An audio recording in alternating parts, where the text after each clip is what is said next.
The desert wakes slowly.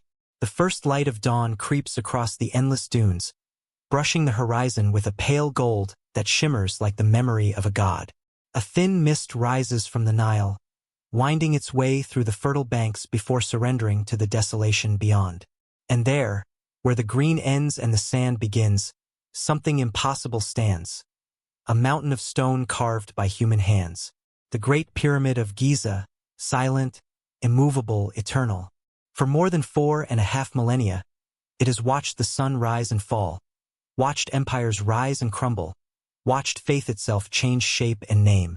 Even now, in an age of satellites and skyscrapers, the pyramid seems to mock us with its perfection. Its sides, once covered in gleaming white limestone, would have caught the sunlight like a mirror, a reflection of the heavens themselves. The ancient Egyptians called it Ake Khufu, the horizon of Khufu. To them, it was not merely a monument. It was the place where earth and sky met, where the divine touched the mortal world.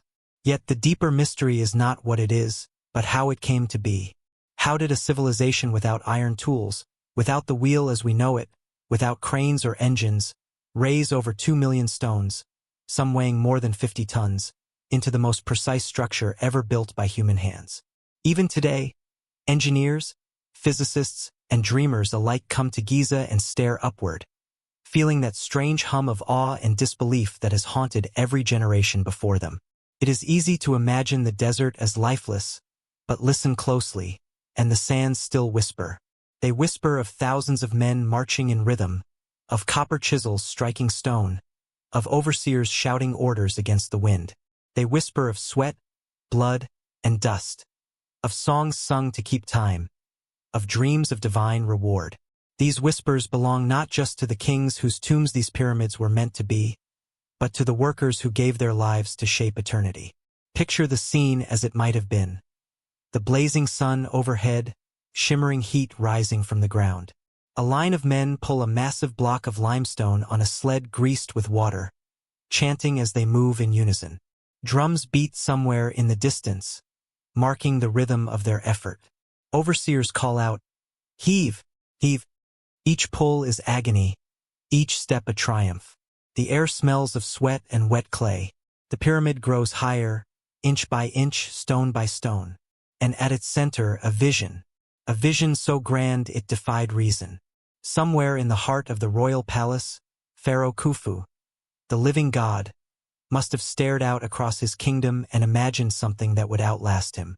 A stairway to the heavens, a machine for the soul. The Egyptians believed that when a pharaoh died, his spirit ascended to join the gods among the stars. But for that to happen, he needed a vessel, a cosmic engine capable of bridging the mortal and divine worlds. The pyramid was that bridge. To modern eyes, it is a marvel of geometry. To ancient eyes, it was a living prayer carved in stone. Every measurement, every angle, every corridor carried meaning. The slope of the pyramid was not arbitrary. It symbolized the rays of the sun descending to earth. The shafts inside pointed to sacred stars, pathways for the pharaoh's soul to rise into eternity. It was not built merely to endure time. It was built to defeat it. But there's something else, something deeper, that we often overlook. The pyramid story is not only about divine kings or brilliant architects. It's about human ambition. It's about a civilization that refused to accept the limits of its own mortality. Imagine standing there as a worker, knowing you would never live to see the structure complete, yet still giving every ounce of strength for a vision larger than yourself. For most of those who built it, this wasn't slavery. It was duty. It was faith. It was the promise that, in serving the divine, their names too might echo beyond death. And yet, despite the grandeur, despite the certainty of their gods, doubt must have existed. There must have been nights when the wind blew through the half-built corridors, carrying with it questions that no priest could answer. Would this structure truly grant immortality? Would the pharaoh's soul ascend? Or would all of this crumble like the dunes around them? Those unspoken fears linger still, echoing through the stones. The desert has no mercy, but it remembers everything. Beneath the sands, remnants of the builder's village lie buried: workshops, bakeries, graves. Archaeologists have found the bones of oxen and fish, bread ovens large enough to feed thousands, jars of beer brewed for workers who needed strength and comfort after endless labor. It is here, among these traces, that the past begins to feel alive again. These people were not faceless slaves. They were citizens, craftsmen, families. They lived, they joked, they loved, and they built something that would never die. And still, the question remains. How? How did they move these stones, align them so perfectly to true north, carve such flawless chambers in the heart of the pyramid?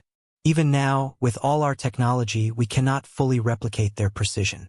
The Great Pyramid's base is nearly perfectly level, with an error margin of less than 2 centimeters, across more than 13 acres. Its sides align almost exactly with the cardinal directions, an achievement requiring astronomical accuracy. Did they use stars, shadows, magnetic fields, or did they possess a form of knowledge we have forgotten, a sacred geometry passed down from a vanished age? The desert does not answer. It only watches. The more we learn, the more the pyramid deepens in mystery. Modern scans have revealed hidden chambers, voids no human has entered for thousands of years. Inside those silent spaces, the air itself might still carry the breath of the builders. And beyond every new discovery lies the same haunting realization. Perhaps the pyramid was never meant to be fully understood. Perhaps it was designed to remain a riddle, a dialogue between the living and the dead. As the sun climbs higher, its light sharpens against the stone. The shadows of the past retreat, but they never vanish. The pyramid stands as both monument and question, a question not just about engineering but about human will. Why did the pharaohs command such works? Why did thousands obey? What hunger drove them to challenge the impossible? Maybe the answer is not in the stones, but in us. The same impulse that drove those ancient builders, the desire to touch eternity, to leave a mark beyond our years, still burns in the human heart. The skyscrapers we raise today, the satellites we send to the stars, all are echoes of that same dream. The pyramid is not a relic. It is a mirror. The camera pulls back now, rising slowly into the sky. The desert stretches endlessly below, a sea of gold and silence. The Great Pyramid gleams under the sun, solid, immovable, and yet alive with mystery. 4,500 years ago, hands of flesh shaped it. Today, it still shapes us. And as the wind whispers through the ancient stones, it carries one unending question into the horizon. How did they do it? The sands do not answer. They only smile. The Nile winds lazily through the heart of Egypt, a ribbon of life threading its way across an otherwise harsh, unyielding desert. Its waters bring fertility to the banks, allowing crops to flourish and people to gather in ways impossible elsewhere in the region. This river was more than a source of sustenance. It was the lifeblood of a civilization yet to be fully born, the axis around which destiny itself would spin. Along its shores, small communities began to form, simple villages of mud-brick homes, their residents tending to fields of emmer wheat and barley, fishing in the river, and crafting pottery that bore the first signs of a culture taking shape. From these humble beginnings, the seeds of an empire were sown. The Nile was both a blessing and a guide. Its annual floods brought renewal, but also demanded respect. The people learned to observe the cycles of the water, predicting when the river would rise and fall. In doing so, they cultivated not only crops but knowledge, an understanding of patterns, of time, and of the delicate balance between man and nature. It was this observation, this intimate connection to the land, that would later enable them to conceive of structures that seemed impossible, as if the river itself whispered the secrets of order and precision. Gradually, disparate villages began to consolidate, forming larger settlements, and eventually, the seeds of political organization took root. Chiefs became kings and kings became pharaohs. They were not merely rulers of men. They were considered intermediaries between the mortal and the divine, conduits through which the gods shaped the world. Their power derived not only from force or conquest but from the ability to harness both the people and the natural order around them. And with this power came ambition, the desire to leave a mark that would endure beyond life itself, to etch a legacy into the very earth. This was an era in which religion and governance were inseparable. Every act of leadership, every public project, was tied to a belief system that placed the pharaoh at the center of cosmic balance. Temples rose as hubs of both worship and administration, where priests kept meticulous records of rituals, taxes, and labor. The pharaoh's authority depended on maintaining ma'at, the divine order, a fragile equilibrium that required constant vigilance. Disruption, whether through drought, famine, or political strife, could spell disaster for the entire kingdom. Yet the people's faith in their leaders, and in the river that nourished them, created a social cohesion powerful enough to undertake the most audacious projects imaginable. It was during this period of consolidation and centralization that the first monumental constructions began to appear along the Nile. Simple mud-brick tombs evolved into the stepped mastabas, and eventually into the earliest pyramids. These were not merely markers of death. They were declarations of power and faith, statements carved in clay and stone that communicated a ruler's vision to both subjects and gods. Each construction required the coordination of labor, the mastery of resources, and the development of techniques that would form the foundation for the marvels yet to come. The Nile also facilitated the exchange of materials and ideas. Its waters were highways along which stone, timber, and metals traveled, connecting quarries, forests, and workshops to the construction sites of the emerging elite. The river made possible a level of coordination and scale previously unimaginable, allowing thousands of workers, artisans, and engineers to collaborate across vast distances. It was not merely the stone that shaped the pyramids. It was the river itself, carrying both the means and the knowledge necessary to erect structures that would defy time. But alongside prosperity came tension. The centralization of power created inequalities, and the pharaoh's vision demanded the labor of many. Still, there was a profound sense of purpose in these efforts. The laborers were not anonymous slaves, as later myths would claim, but organized communities working within a system that offered incentives, sustenance, and social recognition. Their toil was grueling, yet it was bound by belief, the promise that their labor participated in a cosmic order, a work that transcended mere survival and touched eternity itself. As cities grew and administration became more sophisticated, writing emerged as a tool to manage this complexity. Hieroglyphs, once simple pictograms, evolved into a rich symbolic language capable of recording everything from religious rituals to construction plans.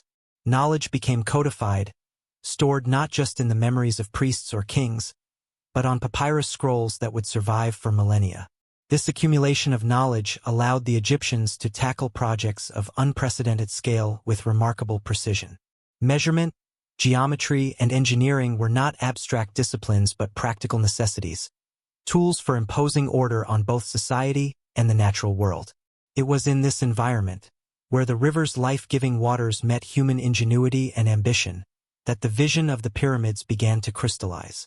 The pharaohs, observing the horizon from their palace terraces, could see both the expanse of their domain and the limitations of mortality.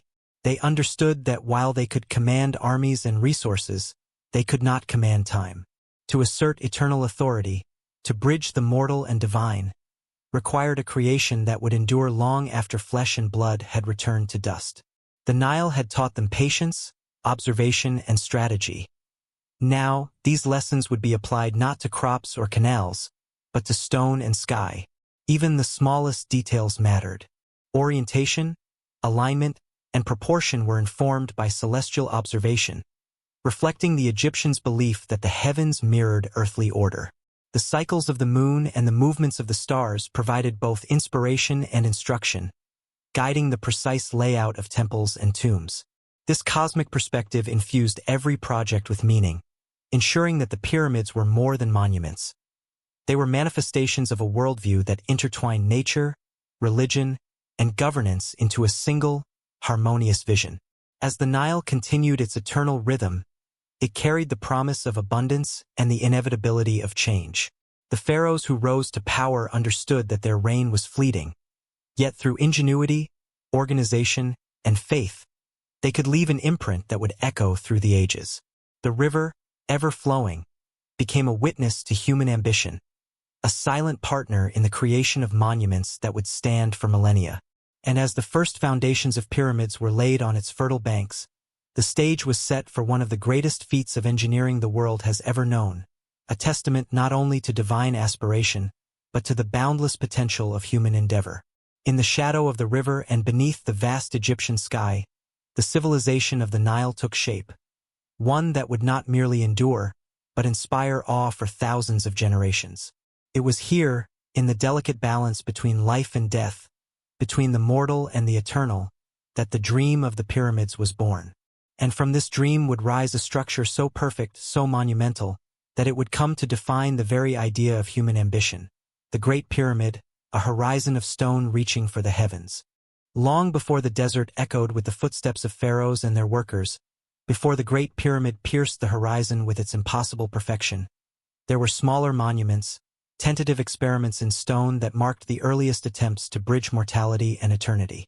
These were the mastabas, flat-roofed rectangular tombs that rose modestly above the sands, simple markers of wealth and faith. Yet even in their simplicity, they spoke of a profound understanding. That death was not an end, but a transition, and that the tomb itself could be an instrument of divine passage. The mastabas were more than graves.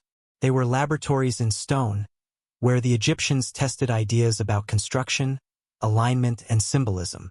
The walls of these early tombs bore paintings and carvings depicting daily life, ritual offerings, and the journey of the soul. In their architecture, the Egyptians began to explore the relationship between form and meaning, learning to encode belief and power into stone. Each mastaba contained chambers, corridors, and false doors designed to deceive spirits and provide a pathway for the soul, precursors to the grander structures that would eventually dominate the Giza plateau. From these humble beginnings emerged the first true pyramids. The step pyramid of Djoser at Saqqara stands as a monument to human ambition and innovation. Designed by Imhotep, the pharaoh's architect, it represented a dramatic leap from horizontal tombs to vertical ascension. Imhotep, a polymath who was later deified for his genius, envisioned a structure that could elevate a pharaoh literally and symbolically toward the heavens. His design was a series of 6 stacked mastabas, each level slightly smaller than the one beneath, creating a step descent that mirrored the soul's journey into the afterlife. This was an era of trial and error, where each construction was both a triumph and a lesson. Materials were tested, workers' techniques refined, and the balance between aesthetics and stability painstakingly negotiated. The Egyptians discovered early on that stone could be both permanent and malleable, durable yet precise, a medium capable of carrying messages across millennia. Yet even as Imhotep perfected his techniques, he faced challenges that would continue to haunt builders for generations. Massive weight, shifting sands, and the unpredictability of human labor. The step pyramid also marked the birth of centralized planning on a monumental scale. It required coordination across multiple sites. Quarries provided limestone, artisans crafted intricate reliefs, and laborers moved massive blocks in teams. The pyramid was not built by isolated individuals, but by a society mobilized in pursuit of a single vision. This collective effort was fueled by both faith and authority, a reflection of a culture in which the divine right of the pharaoh justified immense expenditure of resources and human energy. Yet, despite the grandeur of Djoser's pyramid, the journey toward perfection was far from complete. Following the step pyramid, Sneferu, Khufu's father, became the pharaoh who would push pyramid design into unprecedented territory. Sneferu's ambition was both visionary and costly, producing monuments that tested the limits of contemporary engineering. The Mitam pyramid began as a step design, later modified into a true pyramid, only to partially collapse, a silent testament to the risks inherent in experimentation.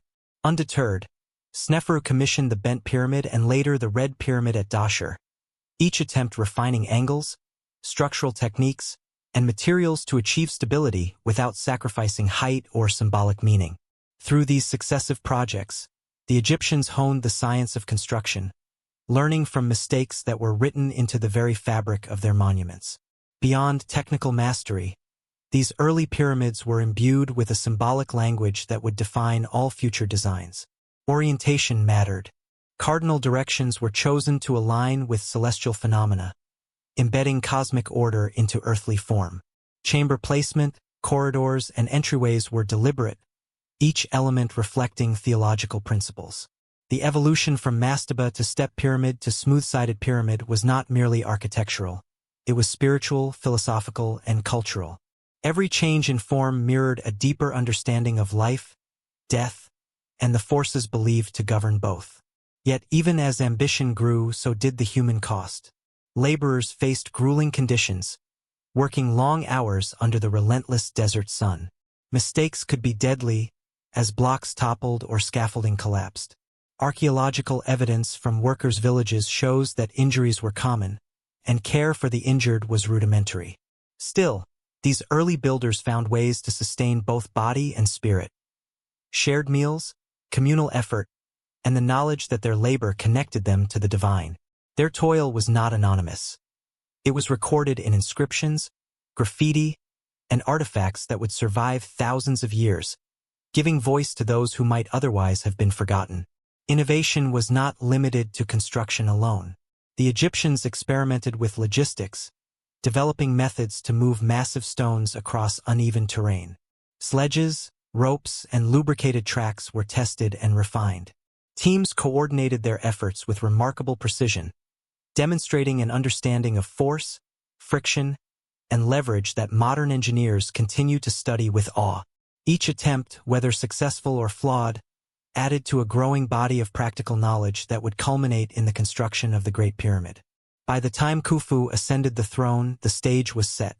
The Step Pyramid, the Bent Pyramid, and the Red Pyramid were more than precursors. They were a lineage of discovery, each project a chapter in a story of relentless human endeavor. The Egyptians had learned to manipulate stone, organize labor, and encode meaning into architecture. They had tested the limits of scale and precision and survived the lessons of collapse and error. Most importantly, they had cultivated the belief that through dedication, knowledge, and faith, humans could reach beyond their mortal constraints. The Great Pyramid did not emerge spontaneously. It was the culmination of centuries of experimentation, observation, and refinement. Every block laid in Giza was the product of generations of trial and triumph. Yet even with all this preparation, the task ahead was staggering. Millions of tons of stone, aligned with celestial precision, moved, carved, and set without the aid of modern machinery. The lessons of past failures whispered caution, while the promise of eternal glory beckoned irresistibly. In retrospect, the early pyramids reveal something profound about human aspiration. They are monuments not merely to the pharaohs, but to the collective intellect, resilience, and imagination of an entire civilization. They tell a story of experimentation, risk, and discovery. A story in which every misstep became a stepping stone toward mastery. And as the desert wind sweeps across Saqqara and Dashur, carrying the faint echoes of chisels and footsteps, it is easy to imagine the builders themselves looking toward the horizon, daring to dream of something even greater, a monument that would not merely touch eternity, but challenge it. Khufu was not merely a ruler. He was an idea made flesh, a living emblem of divine authority whose will would shape the very horizon. From the moment he ascended the throne, the pharaoh's mind was consumed with a vision that few could comprehend, let alone execute. He saw not just a tomb, but a statement, a bridge between the mortal and the eternal, a testament to the unyielding power of a human mind dedicated to legacy. This vision would eventually take form as the Great Pyramid, an edifice so colossal and precise that it would challenge the ingenuity of generations yet to come. Khufu's reign was marked by ambition of a scale rarely witnessed in history. He inherited the knowledge of his father, Sneferu, whose pyramids had been both triumphs and lessons. Yet Khufu's aim was higher, his vision bolder. Where others saw limits imposed by gravity, manpower, or time, Khufu saw opportunity, a canvas on which he could project eternity. His mind, steeped in both politics and faith, conceived a structure that was at once tomb, temple, and celestial instrument. The pyramid would serve as a vessel for his soul, ensuring that his essence would ascend to the heavens and join the gods themselves. The scale of Khufu's ambition required more than vision. It demanded unprecedented organization and resources. Tens of thousands of workers, ranging from skilled artisans to seasonal laborers, were mobilized to turn the pharaoh's dream into stone.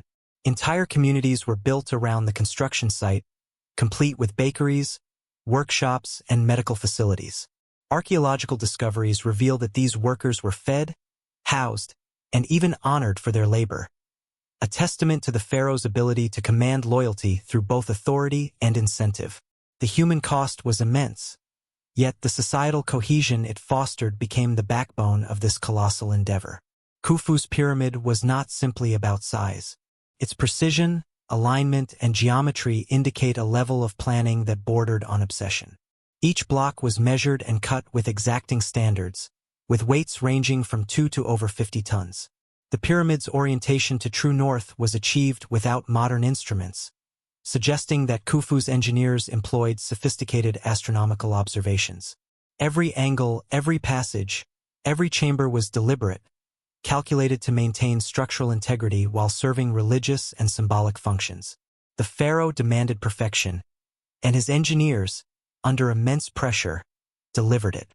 Yet behind the grandeur and precision, Khufu's vision carried human drama. The construction likely pushed the limits of endurance, and whispers of discontent or fear among the laborers would have been inevitable. The pharaoh's authority was absolute. Dissent was dangerous, and the desire for immortality exacted a tangible toll. Still, there was also a profound sense of purpose. Those who worked on the pyramid understood that their efforts were part of a cosmic order, a project that transcended individual life and connected them to something far greater than themselves. The pharaoh's ambition, while personal, became a shared destiny for thousands, each contributing to a monument that would outlast their own existence. The Great Pyramid was also a tool of political consolidation. By mobilizing such vast resources, Khufu reinforced the centralization of power, demonstrating to both his subjects and rivals that the pharaoh's command was absolute. It was a statement of dominion over nature and humanity alike. The Nile provided sustenance, quarries supplied stone, and a meticulously organized bureaucracy coordinated the labor. The pyramid was both a religious offering and a political instrument, a symbol that the pharaoh's will could shape the world itself. There is an element of psychological mastery in Khufu's vision. The pyramid, rising from the desert sands, would have been visible from miles around, a constant reminder of divine power and human achievement. Its sheer scale was designed to inspire awe and reinforce obedience, to impress upon all who saw it that the pharaoh was not merely a man but an embodiment of cosmic order. Yet this was not a tyranny of fear alone. It was a governance intertwined with belief. By linking his legacy to the divine, Khufu ensured that his authority transcended life, reaching across generations and cementing his place in history. Religious significance infused every aspect of the design. The pyramid's shape, sloping toward the sky, symbolized the rays of the sun, connecting the earthly realm to the heavens.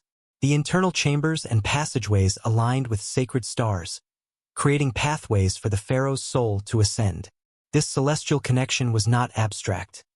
It was a deeply held conviction, a principle that guided every measurement and construction decision. Khufu's vision, therefore, was both architectural and spiritual, merging human ingenuity with divine aspiration in a singular, enduring form. The pyramid's construction also reflects the pharaoh's ability to harness innovation. Techniques for quarrying, transporting, and setting massive stones were developed specifically for this project. Ramps, levers, and sledges were employed in ways that modern engineers still study to understand. Khufu's insistence on precision extended to the finest details. Casing stones polished to a mirror finish, joints aligned with near-perfect accuracy, and internal passages designed with symmetry and purpose. Every element of the structure demonstrates a level of foresight and discipline that borders on obsession, a testament to a ruler whose mind conceived what others could only imagine. Yet for all the planning and oversight, there was still an element of risk, of uncertainty. The desert is an unforgiving environment, and the scale of the project left little margin for error. Collapse, misalignment, or logistical failure could have undermined the pharaoh's vision.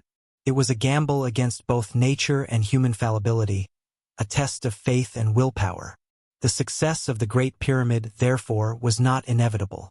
It was the result of meticulous preparation, relentless supervision, and the coordination of an entire civilization dedicated to a single purpose. Khufu's vision endures not only in stone but in the story it tells, of human ambition pushing against the boundaries of mortality, of faith guiding labor and intellect, and of a ruler whose obsession with eternity transformed a society. The Great Pyramid stands as both monument and message, a testament to the pharaoh's genius, determination, and audacity. It is a symbol of what is possible when vision, belief, and human endeavor converge in pursuit of the impossible. Even now, as the sands of time continue to erode the edges of history, the echo of Khufu's dream resonates. The pyramid remains a mirror of human aspiration, a reminder that ambition, when fused with discipline and faith, can create something that transcends the individual and speaks to eternity. Khufu imagined more than a tomb. He imagined a bridge between worlds, a conversation between the living and the divine, and a statement that even death could not silence. The Great Pyramid rises as proof of that vision, immutable and awe-inspiring, and it continues to challenge and inspire those who dare to contemplate its creation. The idea of the pyramid as a solitary creation, erected by the will of a pharaoh alone, is a romantic but misleading notion. In reality, the Great Pyramid was a colossal undertaking, one that required the coordinated effort of tens of thousands of people, each contributing skill, labor, and ingenuity. Archaeological evidence has revealed the scale and organization of this workforce. Long-term villages with barracks, bakeries, and workshops. Inscriptions marking gangs of laborers with names like Friends of Khufu or the Drunkards of Menkaure, and cemeteries where the dead were buried with care, suggesting that these men and women were not enslaved, but valued participants in a shared enterprise. The labor force was diverse. Skilled artisans carved the intricate stone reliefs, painted chambers, and ensured that every block fit precisely within the pyramid's grand design. Quarrymen extracted massive limestone and granite blocks, using tools of copper and dolerite to shape them with remarkable accuracy. Teams of laborers hauled stones along sledges, lubricating the desert sand with water to reduce friction. A simple yet ingenious technique discovered through experiments and ancient inscriptions. This was a society capable of large-scale engineering not through coercion, but through coordination, motivation, and careful planning. The villages near Giza provide a window into daily life for these workers. Archaeologists have uncovered evidence of bakeries producing hundreds of loaves daily, breweries crafting beer for nourishment, and large communal kitchens to feed the laborers. Medical facilities, including evidence of treated fractures, suggest that the workers' well-being was a priority, at least enough to keep them productive. This was not a system of slavery, as popular myths suggest, but a society mobilized in devotion to a divine mission. Labor was seasonal for many farmers, who worked on the pyramid during the Nile's inundation when agricultural activity slowed. For them, it was both duty and opportunity, a way to participate in the creation of something eternal. The psychological and social dimensions of this labor are as fascinating as the physical. Working on the pyramid was a form of shared purpose, a collective striving toward immortality. Each worker, whether hauling stones or carving inscriptions, contributed to a project that transcended personal life. The labor was grueling, yet there was pride in participation, and the workers' contributions were recorded in markings that survive to this day. Their names and affiliations carved into the stones suggest a sense of camaraderie and identity, a human story embedded within the monument itself. Coordination on such a massive scale required advanced administration. Overseers and scribes kept detailed records of materials, labor teams, and progress. Communication channels were established to ensure that stones arrived from distant quarries on schedule, and that each team knew its precise role. The project functioned as a vast organism, each part dependent on the others.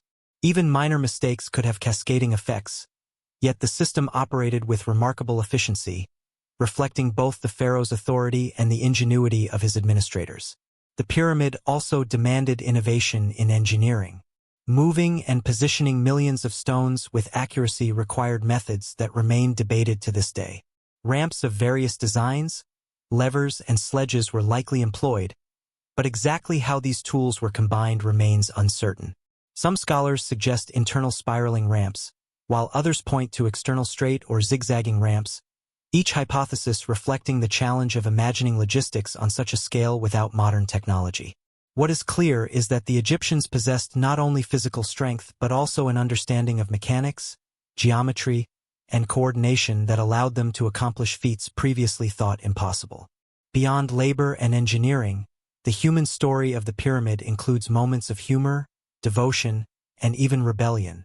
Graffiti left by work gangs reveals a playful side, with jokes and commentary etched into walls where future generations might never see them.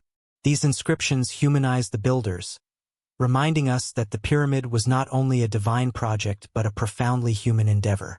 Each stone carries the echoes of hands and voices, of sweat and determination, of lives lived in service to something far greater than themselves. The pyramid's construction also had profound cultural and religious significance for the workers. In participating, they were not merely following orders. They were enacting a ritualized expression of faith. The project reinforced social cohesion, religious devotion, and collective identity. It linked the laborers to the pharaoh, to the gods, and to the eternal landscape of Egypt. The pyramid was both a tomb and a cosmic instrument, and those who built it understood their labor as part of a grand, transcendent narrative. The scale of coordination extended beyond laborers to materials and logistics. Stones had to be quarried, shaped, and transported from quarries sometimes hundreds of kilometers away. Timber, copper, and other essential resources were sourced, distributed, and managed with meticulous care. Timing was crucial. Seasonal flooding dictated when certain work could occur, and the rhythms of agriculture influenced the availability of labor. This interplay between environment, society, and ambition created a complex system in which human ingenuity was constantly tested. Yet for all this organization, there was an element of risk and improvisation.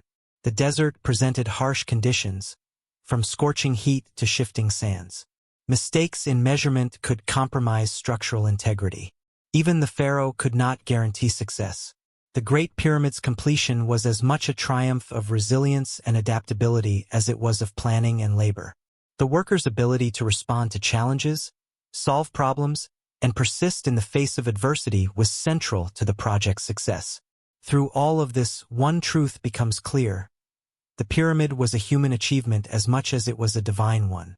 Khufu's vision inspired a civilization to extraordinary effort, but it was the skill, dedication, and endurance of thousands that transformed vision into reality. The laborers' villages, the graffiti, the workshops, and the medical remains all tell a story of cooperation, ingenuity, and shared purpose. Without them, the pyramid would have remained a dream, impossible to realize. The Great Pyramid stands today not merely as a monument to a pharaoh, but as a testament to the human spirit. It embodies ambition, organization, skill, and endurance on a scale rarely matched in history. The workers who built it are as much a part of its story as Khufu himself, their labor immortalized in every stone. Their collective effort reminds us that monumental achievements are never the product of a single mind or hand, but of coordinated human endeavor, vision, and determination. As the desert wind sweeps across the Giza plateau, it carries the echoes of thousands of voices.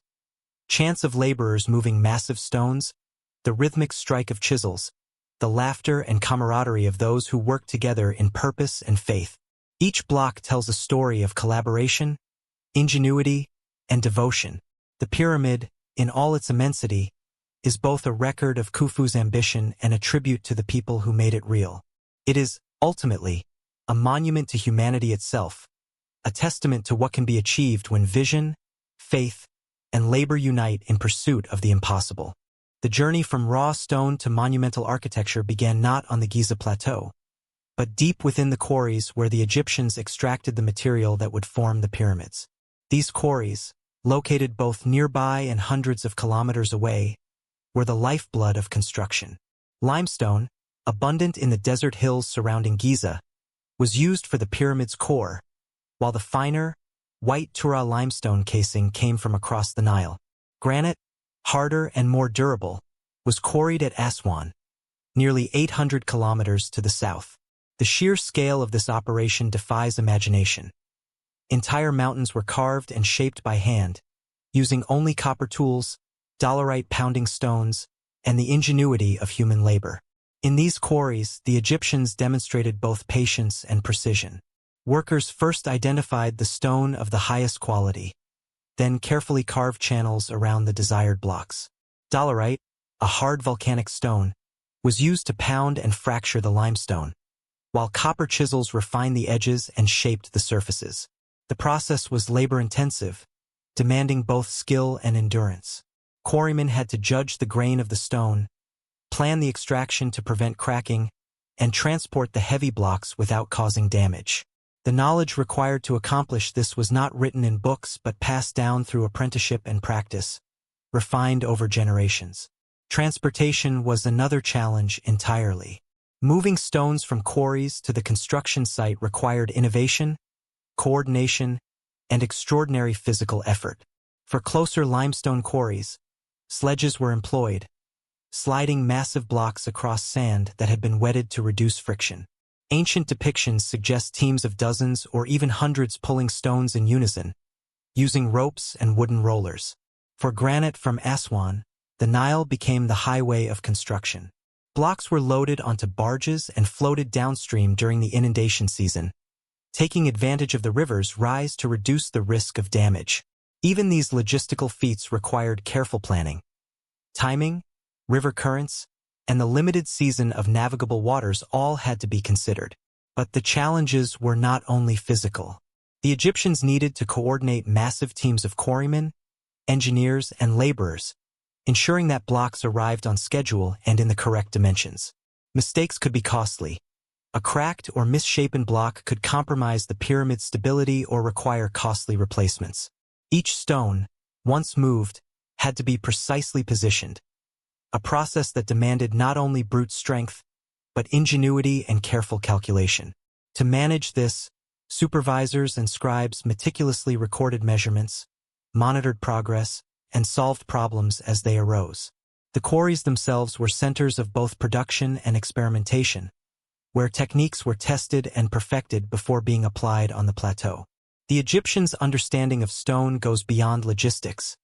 It reveals an intimate knowledge of material properties. Limestone was favored for its relative softness and ease of shaping, but it could also be brittle. Granite, by contrast, was immensely strong but extremely difficult to carve. Workers had to develop techniques to address these differences. Polishing stones to create precise angles or smooth surfaces required both patience and a delicate touch.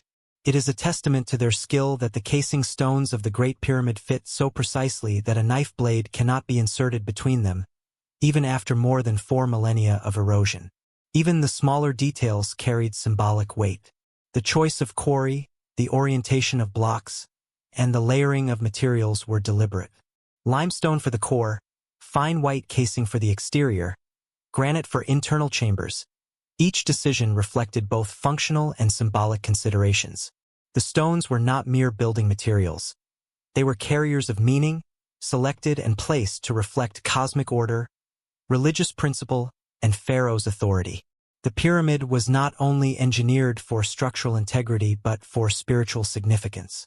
The scale of quarrying operations also demanded careful attention to worker welfare. Excavating massive blocks in harsh desert conditions was exhausting and dangerous. Archaeological evidence from quarry sites shows the provision of food, water, and temporary shelters, suggesting that planners understood the importance of sustaining the workforce. Injuries were treated, and laborers' efforts were recognized through inscriptions and graffiti. Even in these early industrial environments, there was a sense of community, a social structure that allowed large-scale projects to proceed without collapse. Innovation flourished in the quarries. Workers developed techniques to lift, maneuver, and shape stones with surprising efficiency. Counterweights, levers, and sledges were used to reduce strain, while teams coordinated their movements to maximize power and minimize error. Observations of the sand, the slope of the terrain, and even the timing of work in relation to the sun and heat were critical factors. The quarries were laboratories of practical engineering, where human creativity met environmental challenges to produce the raw elements of monumental architecture.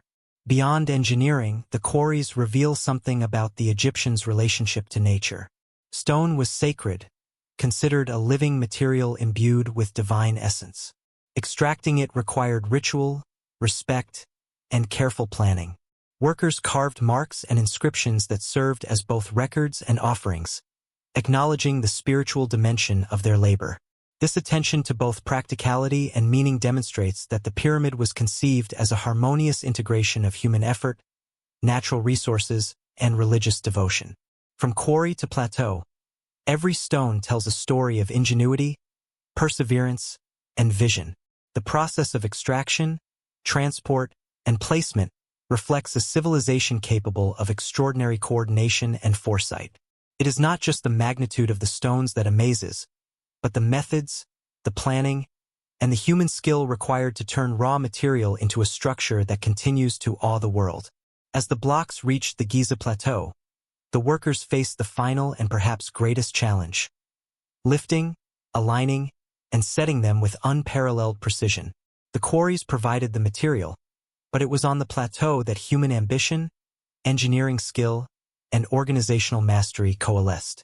Each stone carried the weight not only of physical mass, but of the aspirations, knowledge, and determination of countless individuals who had labored to bring the Pharaoh's vision into reality.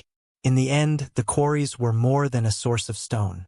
They were the birthplace of the pyramid's ingenuity, the proving grounds where techniques were developed, and the first step in a journey from desert rock to eternal monument.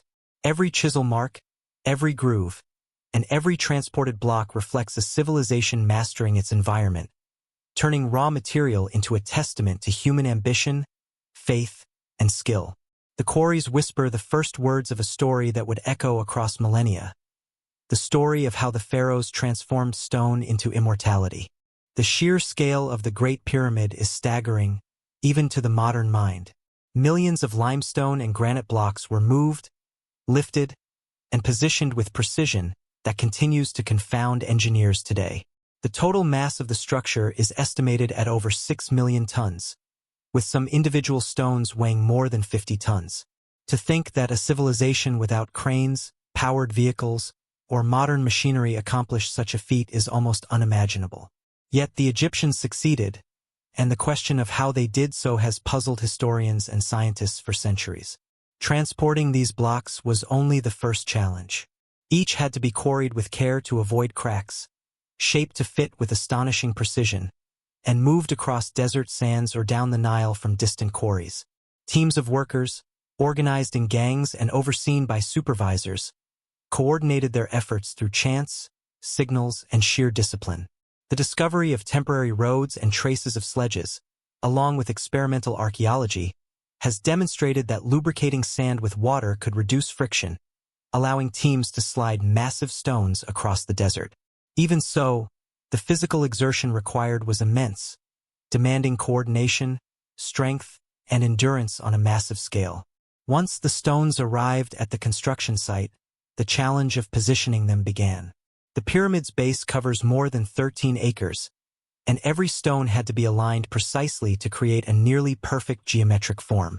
Some scholars estimate that the base is level to within 2 centimeters across its entire expanse, a level of accuracy that would challenge even today's construction techniques. The precise alignment to true north further complicates the mystery, suggesting that the Egyptians employed sophisticated astronomical observations, using the stars, shadows, and possibly the circumpolar constellations to guide their work. Different theories have been proposed to explain how the blocks were lifted and set in place. Straight ramps, zigzagging ramps, and internal spiraling ramps have all been suggested. Each method has advantages and limitations. Straight ramps would require enormous quantities of material and an impractically long slope, while zigzagging ramps demand precise coordination at corners and bends. Internal ramps, recently proposed by some researchers, would reduce the amount of material needed but are still debated due to lack of physical evidence. What remains clear is that some combination of ramps, levers, and human ingenuity was employed to achieve an unprecedented level of precision. The organization of labor was as critical as the methods of lifting. Workers were divided into teams, each with a specific role, from hauling and carving to aligning and setting stones.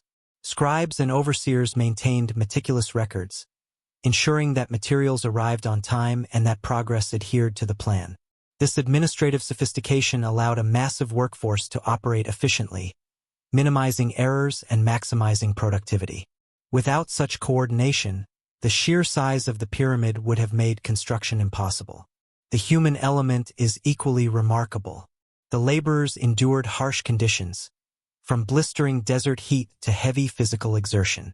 Injuries were common, and archaeologists have found evidence of fractures, arthritis, and other physical strain among the workers.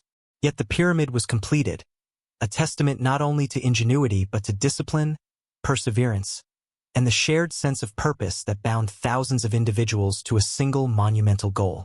Their labor transformed raw material into a structure that would endure for millennia, a collaboration between mind, body, and environment that few societies have matched. The pyramid's internal passages present another layer of complexity. The Grand Gallery, ascending at a precise angle, and the King's Chamber, constructed entirely of granite, required careful calculation to prevent collapse. The alignment of these internal structures reflects both architectural skill and religious significance, with passages oriented toward celestial bodies to facilitate the pharaoh's journey into the afterlife. Every stone had to be placed with exacting care to maintain structural integrity while fulfilling symbolic purposes. This dual requirement of practicality and meaning underscores the Egyptians' ability to integrate engineering with philosophy, science with belief.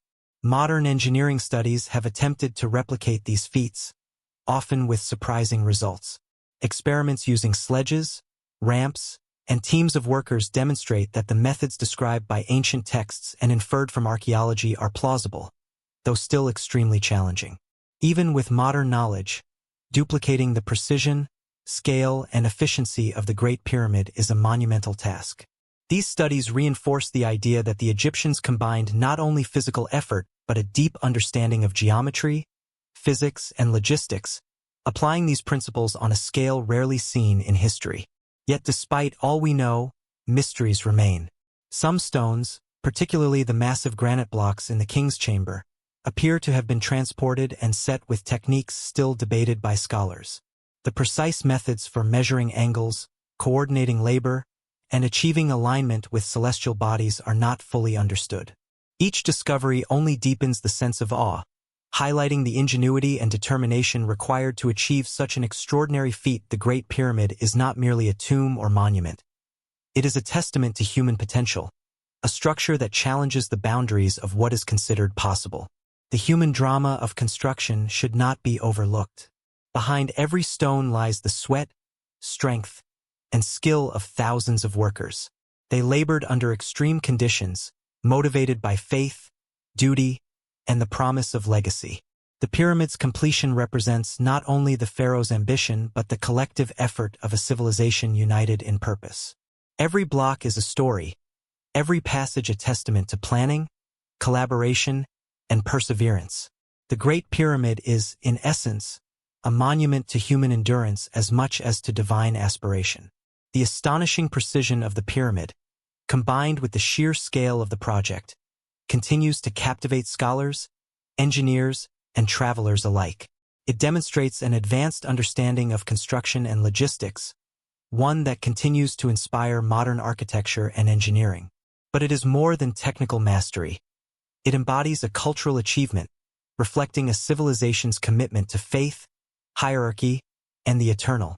In every perfectly aligned stone, in every massive block lifted and set, the ambition, intelligence, and devotion of the ancient Egyptians endure, challenging us to rethink what humans can accomplish when vision, labor, and ingenuity converge. The Great Pyramid remains, to this day, a puzzle and a marvel. Its construction required the integration of astronomy, mathematics, engineering, and social organization in ways that few civilizations have ever achieved. Each stone is a triumph, each chamber a testament to the skill and determination of its builders. And as we stand before its colossal walls, the question that has haunted humanity for centuries remains. How did they manage the impossible? How did a society of bronze tools, sand, and sweat create a monument that would outlast empires, survive millennia, and continue to inspire awe in every generation that gazes upon it? The Great Pyramid is not merely a mass of stone. It is a carefully orchestrated symphony of geometry, astronomy, and religious symbolism. Every element of its design carries meaning, and each choice made by the builders was deliberate. The alignment of the pyramid, its proportions, and even the placement of internal chambers reflect a profound understanding of the world, the cosmos, and the afterlife. For the Egyptians, the pyramid was far more than a tomb. It was a bridge between the human and the divine, a physical manifestation of eternal order. The orientation of the pyramid is extraordinary. Its sides are aligned almost perfectly with the cardinal points: north, south, east, and west. Modern measurements show deviations of only a few minutes of arc.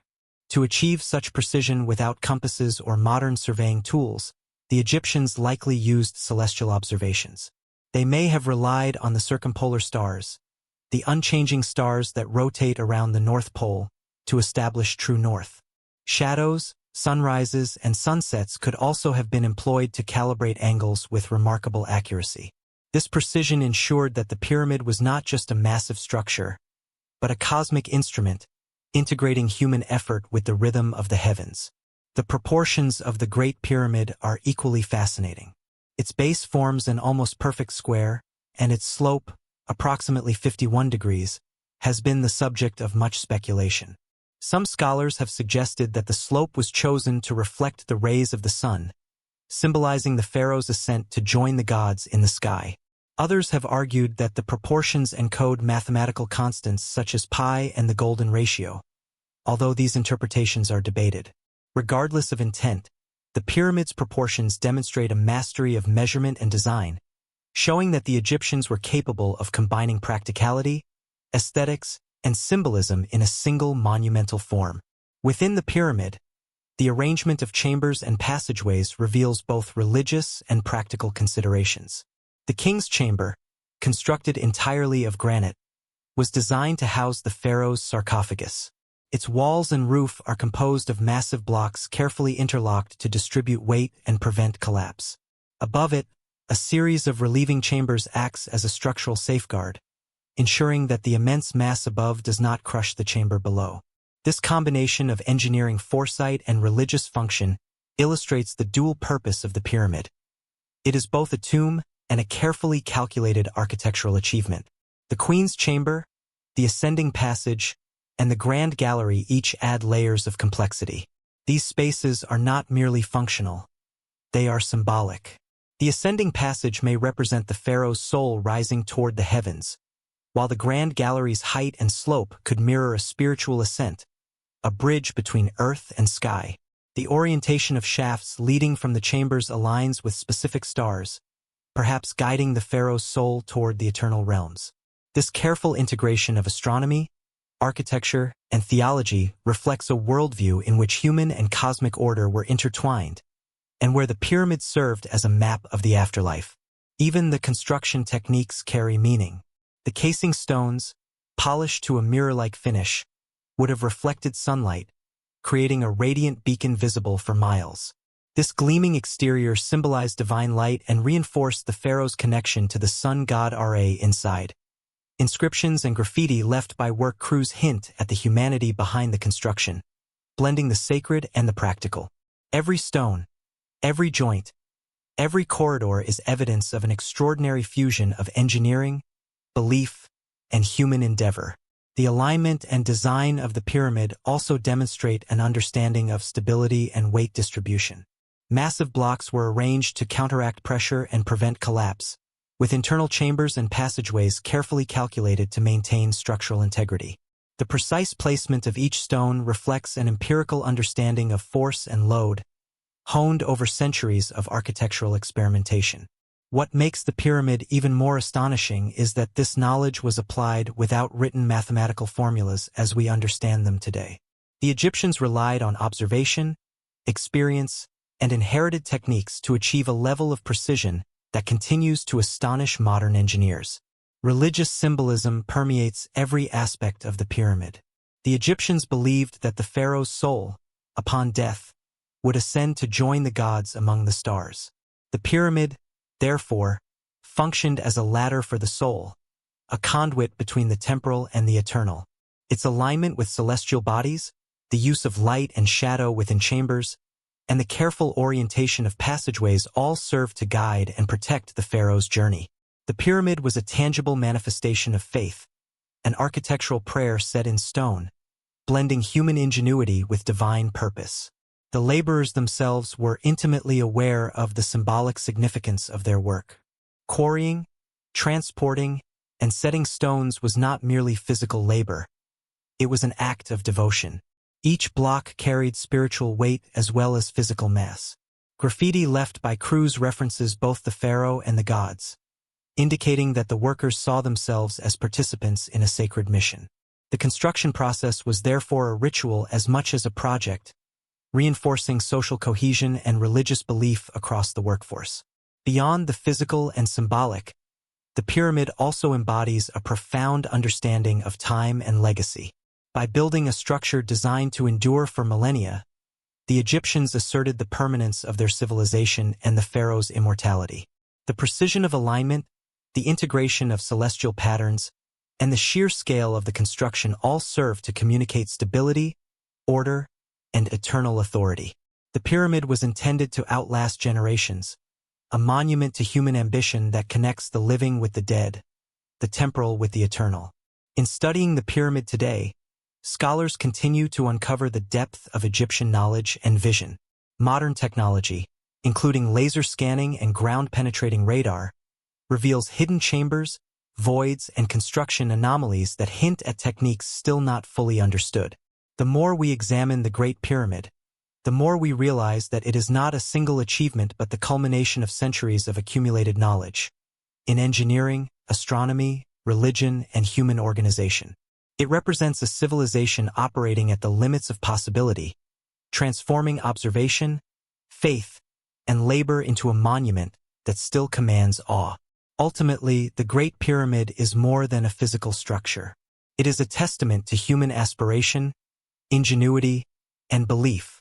Its precise orientation, calculated proportions, and celestial connections reflect a civilization that sought to harmonize human life with cosmic order.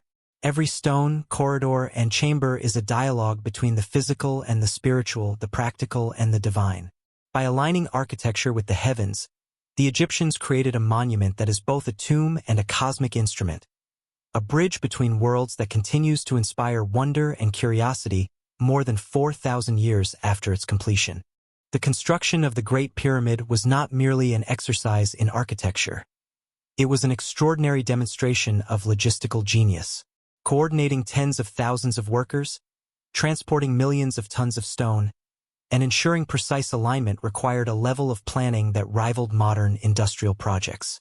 To understand this achievement, one must look beyond the stone itself and into the intricate web of organization, communication, and resource management that made the pyramid possible. At the heart of this operation was a sophisticated administrative system. Overseers, scribes, and planners meticulously tracked every aspect of construction. Records were kept of labor assignments, stone deliveries, and progress on each section of the pyramid. These administrative measures allowed supervisors to anticipate problems, allocate resources efficiently, and maintain continuity over decades. Without this level of organization, the project would have been impossible. The Great Pyramid is as much a triumph of bureaucracy as it is of engineering. The workforce itself was highly structured. Laborers were divided into gangs and subgangs, often named after their supervisors or in honor of the pharaoh. Each team had a specialized role, from quarrying and carving stones to transporting, aligning, and setting them in place. These groups operated under strict schedules, with rotations to manage fatigue and maintain productivity. The sheer number of people involved, tens of thousands at the peak of construction, required careful coordination. Meals, accommodations, and medical care had to be organized, creating a self-sustaining ecosystem that supported human labor on an unprecedented scale. Timing was another critical factor. The construction schedule was closely linked to the annual flooding of the Nile, which determined when farmers could be recruited as laborers. Seasonal inundations slowed agriculture, freeing up large numbers of people for pyramid work. The floods also facilitated transportation, allowing stone blocks and other materials to be moved by river from distant quarries.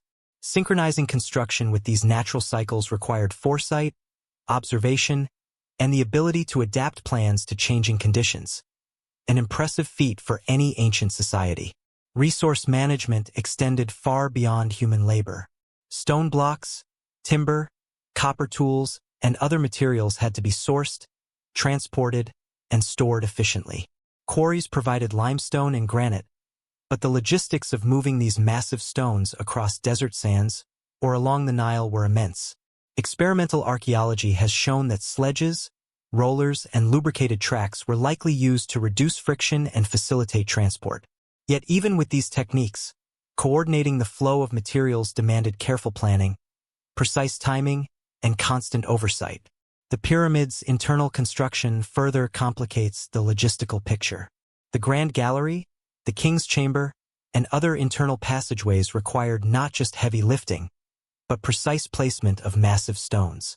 Granite blocks from Aswan, some weighing upwards of 50 tons, had to be transported hundreds of kilometers and then positioned with millimeter-level accuracy. The challenge was not merely physical. It demanded calculation, collaboration, and ingenuity. Ancient engineers devised ramps, levers, and alignment strategies that remain a subject of debate among scholars today. Every step had to be coordinated to prevent collapse or misalignment, demonstrating a sophisticated understanding of structural mechanics. Communication across the workforce was equally vital. Signals, chants, and markings allowed teams to coordinate their movements, particularly when transporting large stones. Scribes recorded measurements, instructions, and progress, ensuring that work could continue seamlessly across different teams and shifts. This system of communication allowed the project to operate as a coherent whole, with thousands of individuals contributing to a single, unified vision. The precision and scale of this coordination remain remarkable, especially given the absence of modern technology.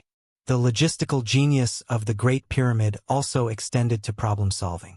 When challenges arose, a block cracked, a ramp eroded, or an alignment faltered, solutions had to be devised on the spot. Archaeological evidence suggests that the Egyptians had a culture of innovation, testing new methods and adjusting techniques as needed.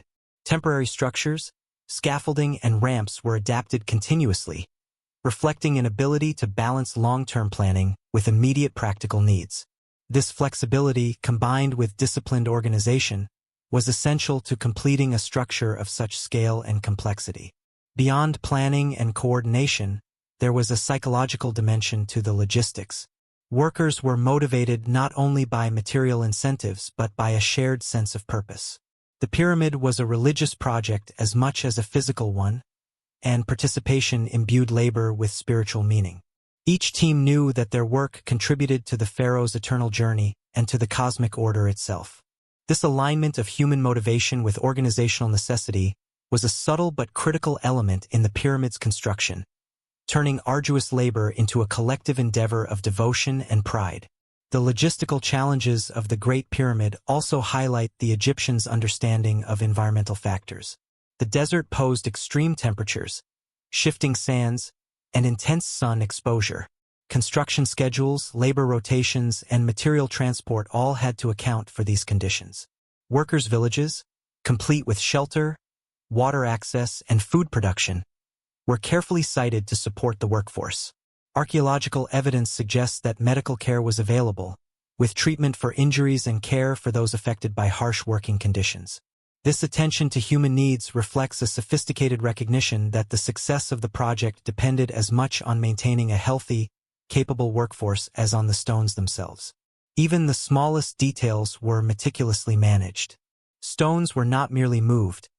Their orientation, placement, and alignment were carefully monitored.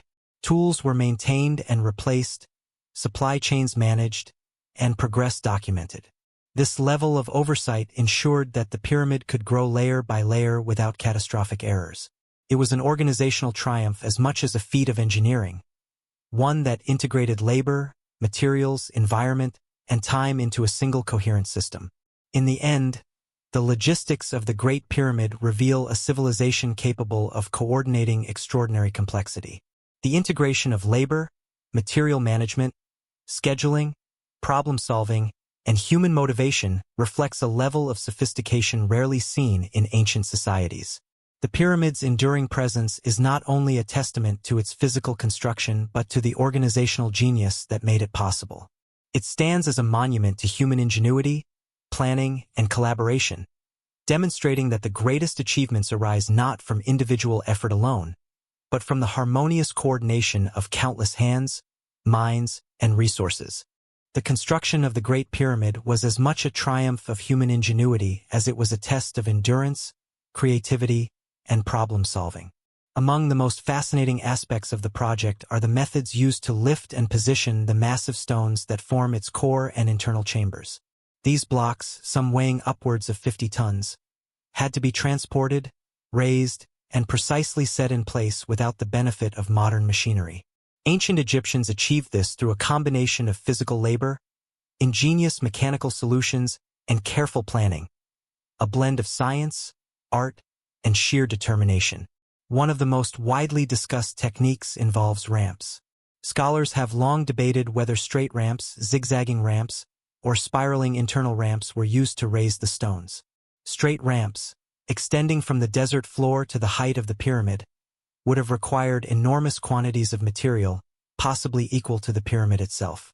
Zigzagging ramps could reduce the overall size needed, but required careful coordination around corners to move stones safely.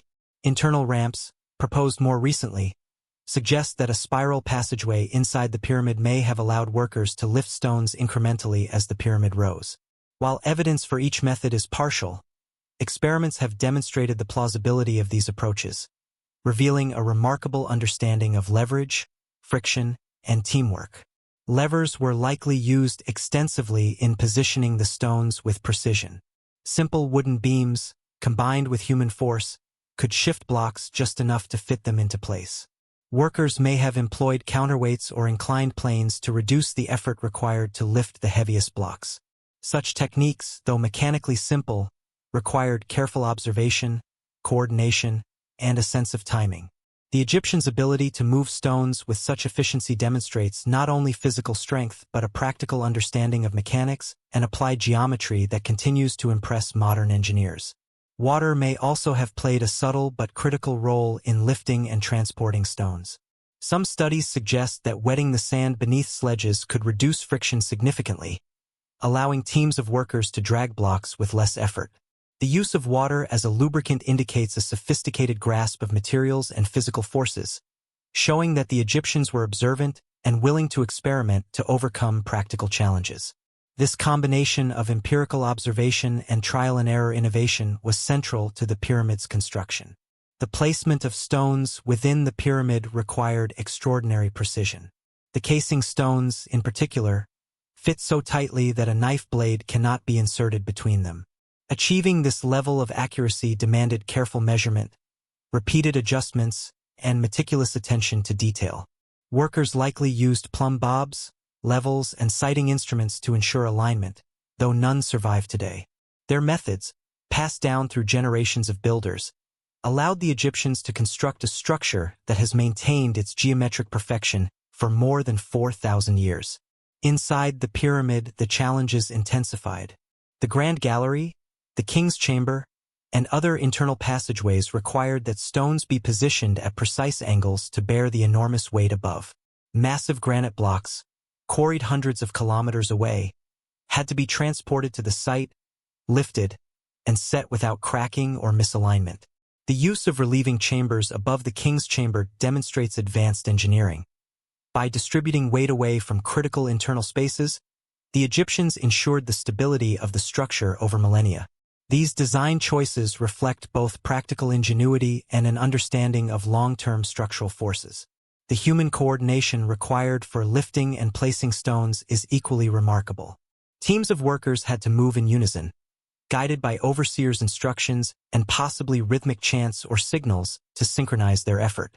Missteps could result in injury, damage to the stone, or delays in construction.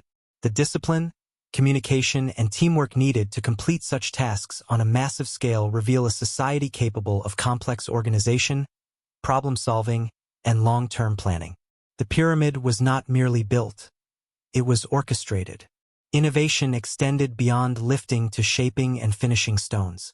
Quarrymen cut blocks with copper chisels and dolerite pounding stones, while artisans polished and refined surfaces to precise dimensions. This combination of rough extraction and fine finishing ensured that stones fit together perfectly. The casing stones, in particular, were carefully cut and polished to reflect sunlight, creating a radiant exterior. This attention to detail demonstrates that function and aesthetics were intertwined, with engineering serving both practical and symbolic purposes. The pyramid's construction was also a test of adaptability. Challenges such as shifting sands, irregular stones, or misalignments had to be addressed quickly and effectively. Temporary scaffolding, ramps, and levers could be modified as needed, showing a flexible approach to problem-solving. The workers' ability to adapt techniques to changing conditions was critical to the pyramid's successful completion, highlighting a combination of empirical knowledge, creativity, and human resilience. Finally, the lifting and placement of stones were infused with ritual and symbolism. Each stone, especially those forming internal chambers, was part of a sacred structure intended to guide the pharaoh's soul into eternity. The act of moving and setting stones was not purely practical. It was a spiritual exercise, a connection between labor, belief, and the divine. Workers were participating in a project that transcended mortality, giving physical form to the pharaoh's journey toward the gods. In the end, the methods used to lift and position the stones of the Great Pyramid reveal a civilization capable of extraordinary feats of engineering, coordination, and innovation. Through ramps, levers, observation, and careful planning, the Egyptians transformed massive, immovable stone into a structure of unparalleled precision and durability. Their work was not only a triumph of mechanics and logistics, but also a demonstration of human creativity, discipline, and shared purpose. Each block, lifted and set with care, is a testament to a society that merged practical skill with spiritual ambition, producing a monument that continues to awe and inspire the world. The construction of the Great Pyramid was a feat not only of engineering but also of astronomical precision. The ancient Egyptians integrated celestial observations into the design, ensuring that the structure aligned with cosmic patterns that were both practical and symbolic. The placement of the pyramid on the Giza plateau, its orientation to cardinal points, and the alignment of internal chambers all reflect a sophisticated understanding of astronomy, a science deeply entwined with religious belief and the pharaoh's journey to eternity. The orientation of the Great Pyramid is one of its most striking features. Its sides align almost perfectly with the four cardinal directions: north, south, east, and west. Measurements show that the deviation from true north is less than 4 minutes of arc, an astonishing precision for a civilization without compasses. Scholars have proposed that the Egyptians achieved this by observing circumpolar stars, which rotate around the North Pole and remain visible throughout the year. By tracking the positions of these stars and using simple sighting instruments, they could establish a true north-south line with remarkable accuracy. This alignment served not only practical purposes but also conveyed cosmic order, linking the pharaoh to the eternal rhythms of the heavens. Beyond cardinal alignment, the pyramid was designed to mirror celestial phenomena.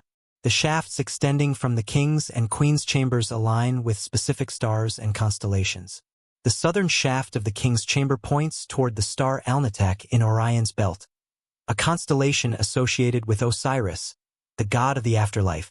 The northern shaft points to the circumpolar stars, known as the Indestructibles, which never set and symbolized eternal life. These alignments suggest that the pyramid was a celestial map, guiding the pharaoh's soul to the stars and ensuring his integration into the divine order. The design also reflects solar connections. The pyramid's smooth, angled sides may have been intended to reflect sunlight in a dazzling display, symbolizing the rays of Ra, the sun god. During certain times of the year, sunlight may have illuminated specific passages within the pyramid, highlighting sacred spaces and reinforcing the pharaoh's divine authority. This interplay between light, shadow, and architecture demonstrates that the Egyptians were not only engineers but also keen observers of natural cycles, capable of integrating astronomical phenomena into monumental construction. Astronomy was also practical. The precise orientation of the pyramid provided stability in design. Aligning the base with true north and leveling it carefully ensured that weight was evenly distributed, preventing structural failure. Observation of the sun's path may have helped determine cardinal points and provided reference for leveling techniques. In this way, celestial knowledge served both symbolic and functional purposes, blending religion, engineering, and science seamlessly. The internal layout of the pyramid further reflects cosmic thinking. The ascending passage may symbolize the soul's journey to the heavens, while the king's chamber, elevated and oriented toward Orion, acts as the final resting place aligned with the stars. The Grand Gallery, with its precise slope and height, may have represented an ascent, a bridge between earth and sky. Even the relieving chambers above the king's chamber can be seen as part of a cosmic design, ensuring that the pharaoh's eternal resting place remains secure for millennia. The integration of astronomy also reveals the Egyptians' ability to plan across decades. The Great Pyramid took roughly 20 years to complete, during which time workers had to maintain alignment and precision despite seasonal variations, changes in labor, and shifting environmental conditions. The use of stars and solar observations provided a stable reference that transcended earthly changes, ensuring consistency throughout the long construction period. This foresight and understanding of celestial mechanics demonstrate the sophistication of ancient Egyptian knowledge. Astronomy also played a role in the broader religious context of the pyramid. The pharaoh was seen as the intermediary between gods and humans, and his journey to the afterlife mirrored cosmic cycles. Aligning the pyramid with stars associated with Osiris, Ra, and other deities reinforced the spiritual purpose of the tomb. The pyramid was thus a microcosm of the universe, a terrestrial reflection of celestial order, where every stone contributed to the pharaoh's eternal voyage. The precision achieved in astronomical alignment was not accidental. It required repeated observation, careful measurement, and calibration of tools. Simple instruments like plumb bobs, sighting rods, and water levels may have been used, combined with systematic observation of the night sky. The ability to translate these observations into a massive architectural plan underscores the Egyptians' exceptional skills in both empirical science and abstract reasoning. They were able to move seamlessly between the physical and the cosmic, ensuring that the pyramid functioned as both a tomb and a celestial monument. The integration of astronomy also influenced labor and logistics. Aligning the pyramid required coordination among teams responsible for leveling the base, cutting stones to precise dimensions, and placing them according to the celestial plan. Mistakes in alignment could compromise the structure's stability and symbolic function. This required meticulous oversight, problem-solving, and communication, highlighting the sophistication of Egyptian project management in service of both practical and spiritual objectives. Ultimately, the astronomical dimension of the Great Pyramid reinforces its role as a bridge between worlds. It is not merely a tomb or a monument to human ambition. It is a carefully constructed map of the heavens, designed to guide the pharaoh's soul into eternity. By embedding celestial order into the stones, passages, and chambers, the Egyptians created a structure that connects the human and divine, the temporal and eternal, in a way that continues to fascinate scholars and awe visitors millennia later. The Great Pyramid's alignment with stars and solar phenomena is a testament to the Egyptians' integrated worldview, where science, faith, and art were inseparable. Each observation, measurement, and design choice reflects a civilization capable of remarkable intellectual achievement, translating knowledge of the cosmos into a physical, enduring form. The pyramid, in this sense, is both an architectural marvel and an astronomical instrument, a silent guide for the pharaoh's soul and a reminder of humanity's capacity to merge the earthly and the celestial. In standing before the Great Pyramid, one cannot help but feel the weight of this cosmic vision. Every perfectly aligned stone, every calculated passage, and every chamber oriented toward the heavens reflects a civilization attuned to both the rhythms of the earth and the patterns of the stars. It is a reminder that the Egyptians were not merely builders of stone but observers of the universe, capable of creating monuments that resonate with both human and cosmic order. The Great Pyramid is, in essence, a dialogue with eternity, a testament to the integration of human ingenuity, celestial knowledge, and spiritual ambition. The internal chambers of the Great Pyramid hold a mystery and a majesty that rival the enormity of its exterior. While the massive limestone and granite blocks draw the eye from a distance, it is within the heart of the pyramid that the Egyptians' architectural ingenuity, spiritual symbolism, and engineering prowess converge.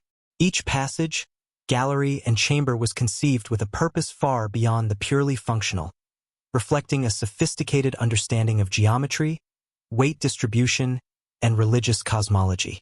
The King's Chamber, the pyramid's most iconic interior space, is constructed entirely from massive granite blocks. These stones, quarried hundreds of kilometers away in Aswan, weigh tens of tons each and were transported along the Nile and across the desert before being lifted into place. The chamber is rectangular and austere, its dimensions carefully proportioned to support the immense weight of the pyramid above. What is particularly remarkable is the system of relieving chambers built directly above it. By creating a series of stacked voids, the Egyptians effectively redirected the tremendous weight pressing down from above, preventing the chamber from collapsing under the pressure of the massive stone blocks. This combination of engineering foresight and architectural precision underscores the sophistication of the builders. Equally fascinating is the Grand Gallery, the massive corridor leading to the King's Chamber. Stretching nearly 47 meters in length and soaring over 8 meters in height, it features corbelled walls that step inward as they rise, creating a stable structure capable of supporting the weight of the stones above. The purpose of the Grand Gallery remains debated. Some scholars suggest it served as a functional space to facilitate the lifting of massive blocks into the King's Chamber, while others propose it holds symbolic significance, representing the pharaoh's spiritual ascent to the heavens. Its precise dimensions, calculated angles, and exceptional craftsmanship demonstrate an advanced understanding of both physics and aesthetics. The Queen's Chamber, located at a lower level within the pyramid, presents its own mysteries. Unlike the King's Chamber, it is smaller and features two narrow shafts leading outward, whose purpose has been the subject of extensive speculation. Some researchers believe these shafts were symbolic conduits for the pharaoh's soul, guiding it toward specific stars or celestial destinations. Others suggest practical purposes related to ventilation during construction, although their alignment with celestial points suggests a deliberate connection between architecture and the cosmos. The presence of the Queen's Chamber reinforces the idea that the pyramid's internal layout was more than a functional tomb. It was a microcosm of Egyptian cosmology, reflecting both earthly and heavenly order. The precision with which the chambers were constructed is staggering. Granite and limestone blocks fit together so tightly that a knife blade cannot be inserted between them. This level of accuracy required meticulous planning, careful measurement, and exceptional craftsmanship. Workers had to coordinate the placement of each block with the stones around it, ensuring both structural integrity and alignment with the overall design. Even minor errors could compromise the stability of the chambers or the pyramid itself, yet the Egyptians executed this with remarkable consistency, layer after layer, for decades. Relieving chambers above the King's Chamber reveal an understanding of load distribution that would impress modern engineers.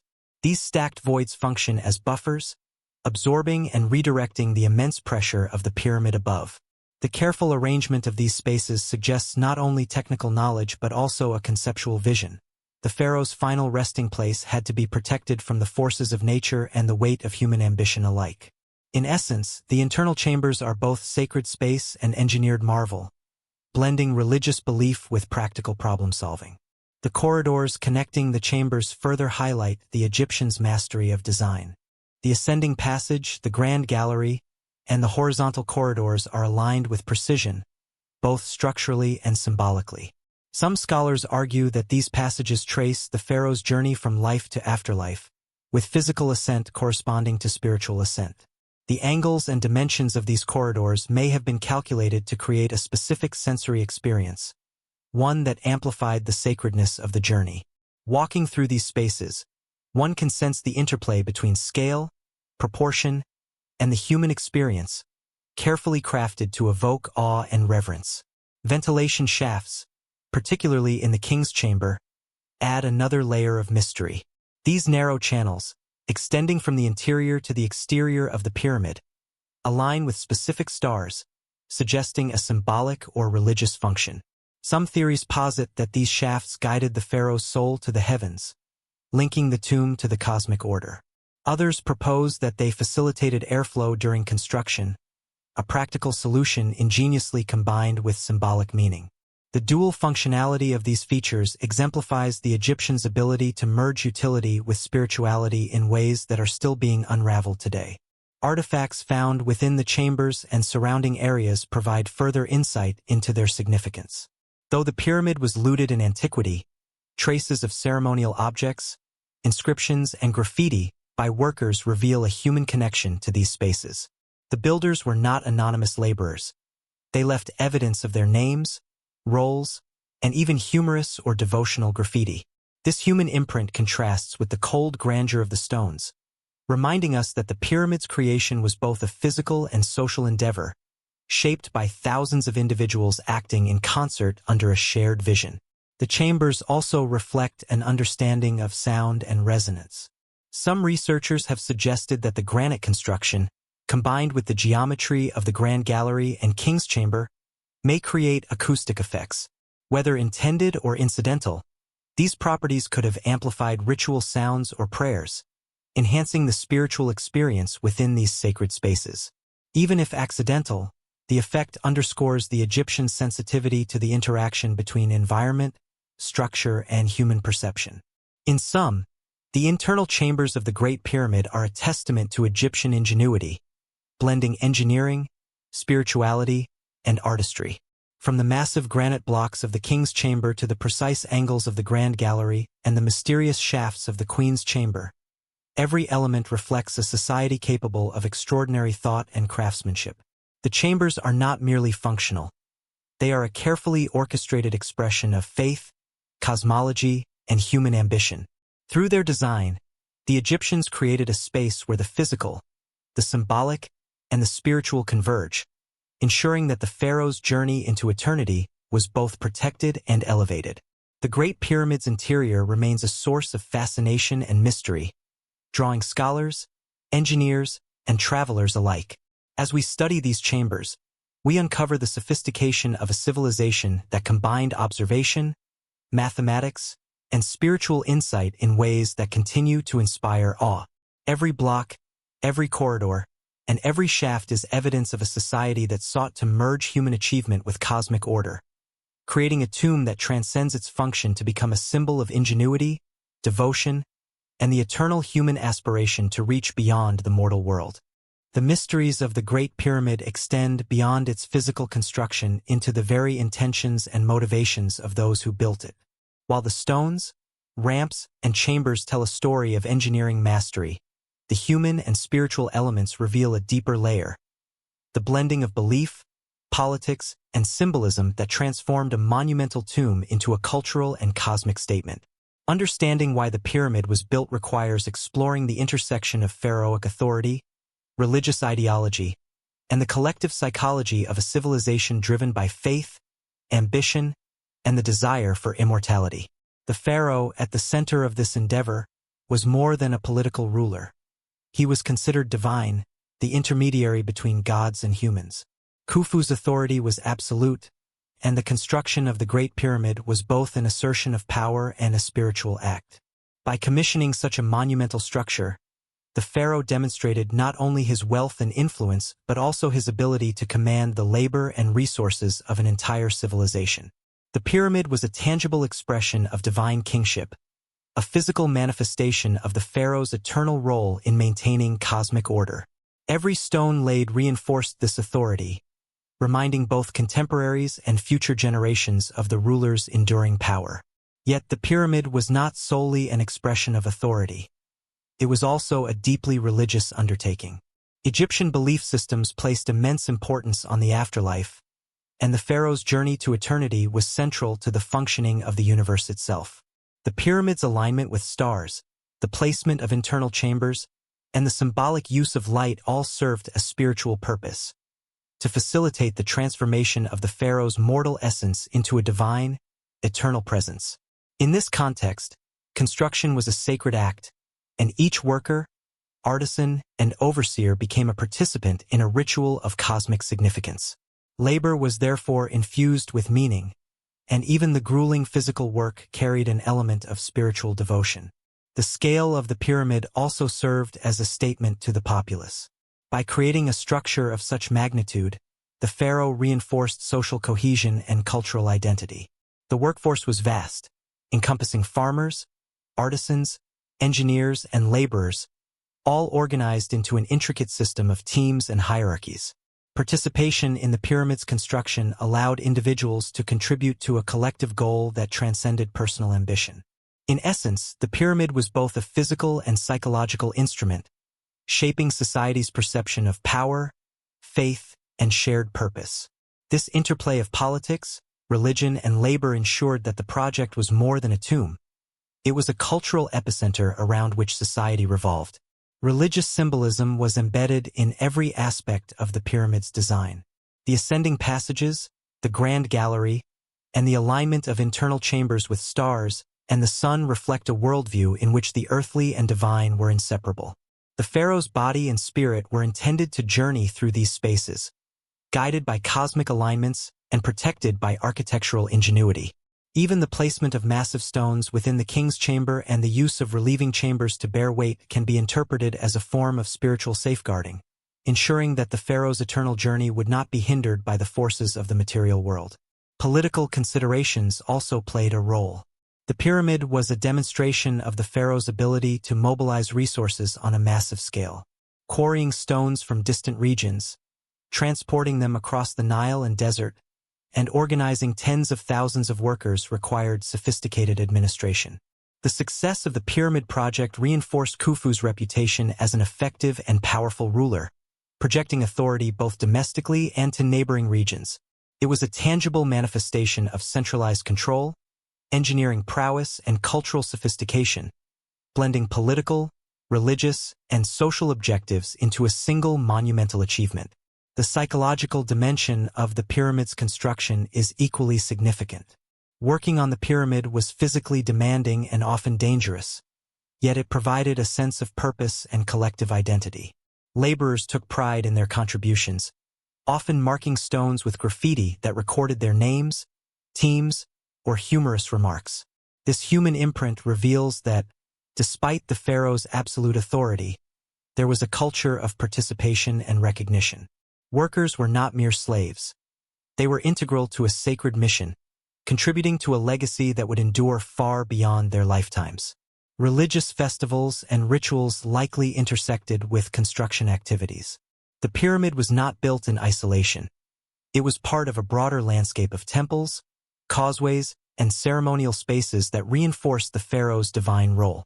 Rituals may have marked the laying of cornerstone blocks, the completion of specific sections, or astronomical events such as solstices and star alignments.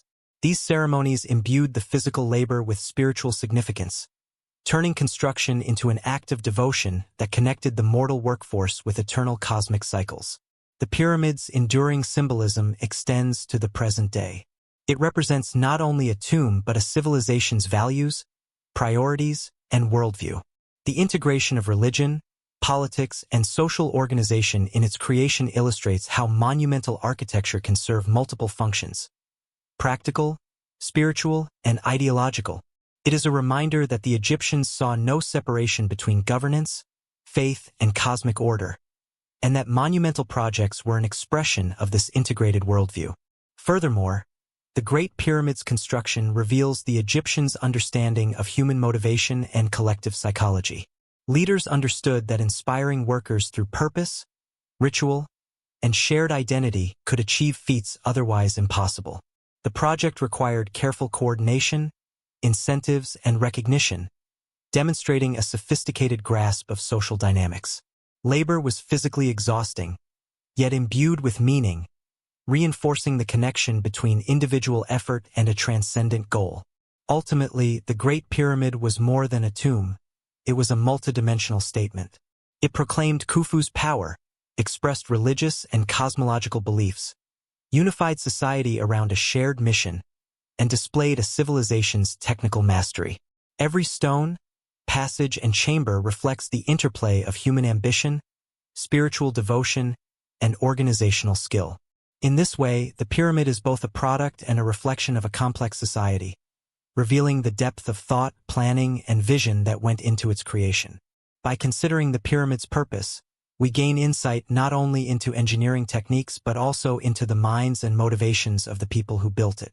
The pharaoh's authority, the spiritual imperatives of the afterlife, and the societal cohesion required to undertake such a project all converge in a single monumental structure. The Great Pyramid stands as a testament to the capacity of human civilization to transform ambition, belief, and collaboration into something eternal, a legacy that continues to inspire awe and curiosity thousands of years later. The Great Pyramid's construction was not simply a triumph of engineering and organization. It was also a remarkable feat of knowledge transfer, education, and the accumulation of expertise across generations. Building such an immense and precise structure required skills that were honed over decades, perfected over centuries, and passed down through carefully maintained traditions. These skills encompass quarrying, stone cutting, transport, alignment, astronomy, and ritual observances, a comprehensive body of practical and theoretical knowledge that few civilizations could match. The foundation of this expertise lay in apprenticeship. Young workers and artisans learned their craft under the guidance of experienced masters. Quarrymen were trained to identify the highest quality stone, to predict natural fissures, and to shape massive blocks with copper chisels and dolerite hammers. Masons and engineers were taught to calculate angles, align structures with the stars, and manage weight distribution across immense spans. This hands-on instruction ensured that knowledge was transmitted accurately, while also encouraging incremental innovation. Techniques improved over time, refined through trial and error and careful observation, allowing the Egyptians to tackle ever more ambitious projects. Scribes played a critical role in preserving and communicating knowledge. They recorded measurements, labor allocations, progress, and observations, creating a body of documentation that guided construction and informed future generations. While much of this writing has been lost or eroded, traces remain in inscriptions, graffiti, and administrative records. These writings reveal an organized approach to knowledge management. Data was systematically collected, analyzed, and applied to practical tasks. In effect, the pyramid was both a classroom and a laboratory, where empirical observation met meticulous documentation to produce a reproducible and scalable method of monumental construction. Astronomy, mathematics, and geometry were central to this transfer of knowledge. The precise alignment of the pyramid to cardinal points, the calculation of angles for the grand gallery and internal chambers, and the orientation of shafts toward specific stars required a sophisticated understanding of spatial relationships. These skills were not theoretical abstractions but practical tools applied daily in the quarry, on the desert floor, and within the rising structure. Apprentices learned to observe celestial patterns, translate them into measurements, and apply them with exacting precision, bridging observation and construction in a seamless continuum of knowledge. Transport and logistics were similarly codified. Moving stones weighing several tons required coordinated labor, sledges, lubricated tracks, and possibly temporary roads. Each method had to be taught, practiced, and perfected to ensure efficiency and safety. Leaders organized teams into subgroups with clear responsibilities, instructing them in techniques to maximize strength and minimize errors. This body of logistical knowledge, developed through experience and passed down systematically, enabled the Egyptians to mobilize thousands of workers and complete projects that would challenge even modern engineers. Innovation was embedded within tradition. While apprentices followed established methods, they were also encouraged to solve problems creatively. If a block cracked during extraction, or a ramp proved too steep, solutions had to be devised in real time. Observing natural phenomena, the behavior of sand, the friction of sledges, or the effects of seasonal flooding, allowed workers and engineers to refine their techniques. This iterative approach to problem-solving ensured that the body of knowledge grew continuously, blending empirical science with inherited wisdom. The pyramid was both a product and a repository of this evolving expertise. The organizational structure of labor itself facilitated knowledge transfer. Teams were hierarchically arranged, with master craftsmen, overseers, and scribes coordinating tasks and imparting instruction. This structure ensured that knowledge flowed efficiently from experienced individuals to novices, while also maintaining accountability and quality control. Mistakes could be identified quickly, techniques corrected, and lessons incorporated into ongoing work. The integration of teaching, supervision, and documentation created a culture in which skill and understanding were cumulative, producing ever greater technical mastery. Religious and symbolic knowledge was equally important. Workers were not only taught the mechanics of construction but also the sacred purpose of their labor. Understanding the pyramid as a bridge between earth and sky, a conduit for the pharaoh's soul, and a reflection of cosmic order provided motivation and context for the painstaking effort required. Apprentices learned rituals, symbolism, and the spiritual significance of orientation, light, and shadow, ensuring that their work was aligned not just physically but cosmically. Knowledge was therefore holistic, encompassing both practical techniques and spiritual understanding. The materials themselves were part of the educational process. Quarrying limestone and granite taught lessons in geology and material behavior. Workers learned to anticipate fissures, manage weight, and shape stone efficiently.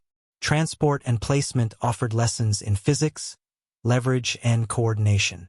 Even the act of leveling the base with such precision provided practical instruction in measurement, geometry, and observation. Every stage of construction functioned as both a test and a training ground, reinforcing skills while advancing the project. The scale of the pyramid amplified the stakes of knowledge transfer. Errors could compromise not only structural integrity but also spiritual significance. A misaligned chamber or incorrectly placed block could disrupt celestial alignments, undermine weight distribution, or interfere with ritual functions. This created a culture of meticulous attention to detail, where apprentices were taught that precision was both a technical and moral imperative. The Great Pyramid thus became a living classroom in which every stone conveyed lessons in engineering, astronomy, and devotion. Ultimately, the successful construction of the pyramid depended on the Egyptians' ability to codify, transmit, and expand their collective knowledge. Apprenticeship, documentation, observation, and iterative innovation created a continuum of expertise that allowed a Bronze Age civilization to achieve what many modern engineers still consider extraordinary. The pyramid itself stands as a testament to this intellectual and practical legacy, a monument not only to the pharaoh but to the human capacity for learning, teaching, and mastering the natural world. By examining the processes of knowledge transfer and apprenticeship, we gain a deeper appreciation for the sophistication behind the pyramid's construction. It was not a spontaneous feat of labor alone, but the result of centuries of accumulated wisdom, refined methods, and deliberate instruction. Each stone, each chamber, and each architectural decision reflects the transmission of understanding from one generation to the next, culminating in a structure that embodies the pinnacle of ancient Egyptian skill, insight, and foresight. The Great Pyramid stands not only as a monument to the pharaoh but as a testament to human ambition, ingenuity, and the timeless allure of mystery. Yet, even after centuries of study, much about its construction remains debated, leaving space for speculation, theory, and the occasional tantalizing twist. Section 15 delves into the theories and hypotheses that surround the pyramid's construction, revealing the breadth of human curiosity and the ingenuity of the ancient Egyptians. One of the most enduring mysteries concerns the methods used to transport the massive stones. While ramps, levers, and sledges are widely accepted as practical solutions, the exact configuration and scale remain subjects of debate. Straight ramps extending from the base would have required enormous amounts of material, potentially rivaling the pyramid itself, while zigzagging ramps demand careful coordination along sharp angles. Some researchers propose internal spiral ramps, cleverly concealed within the structure to preserve external symmetry.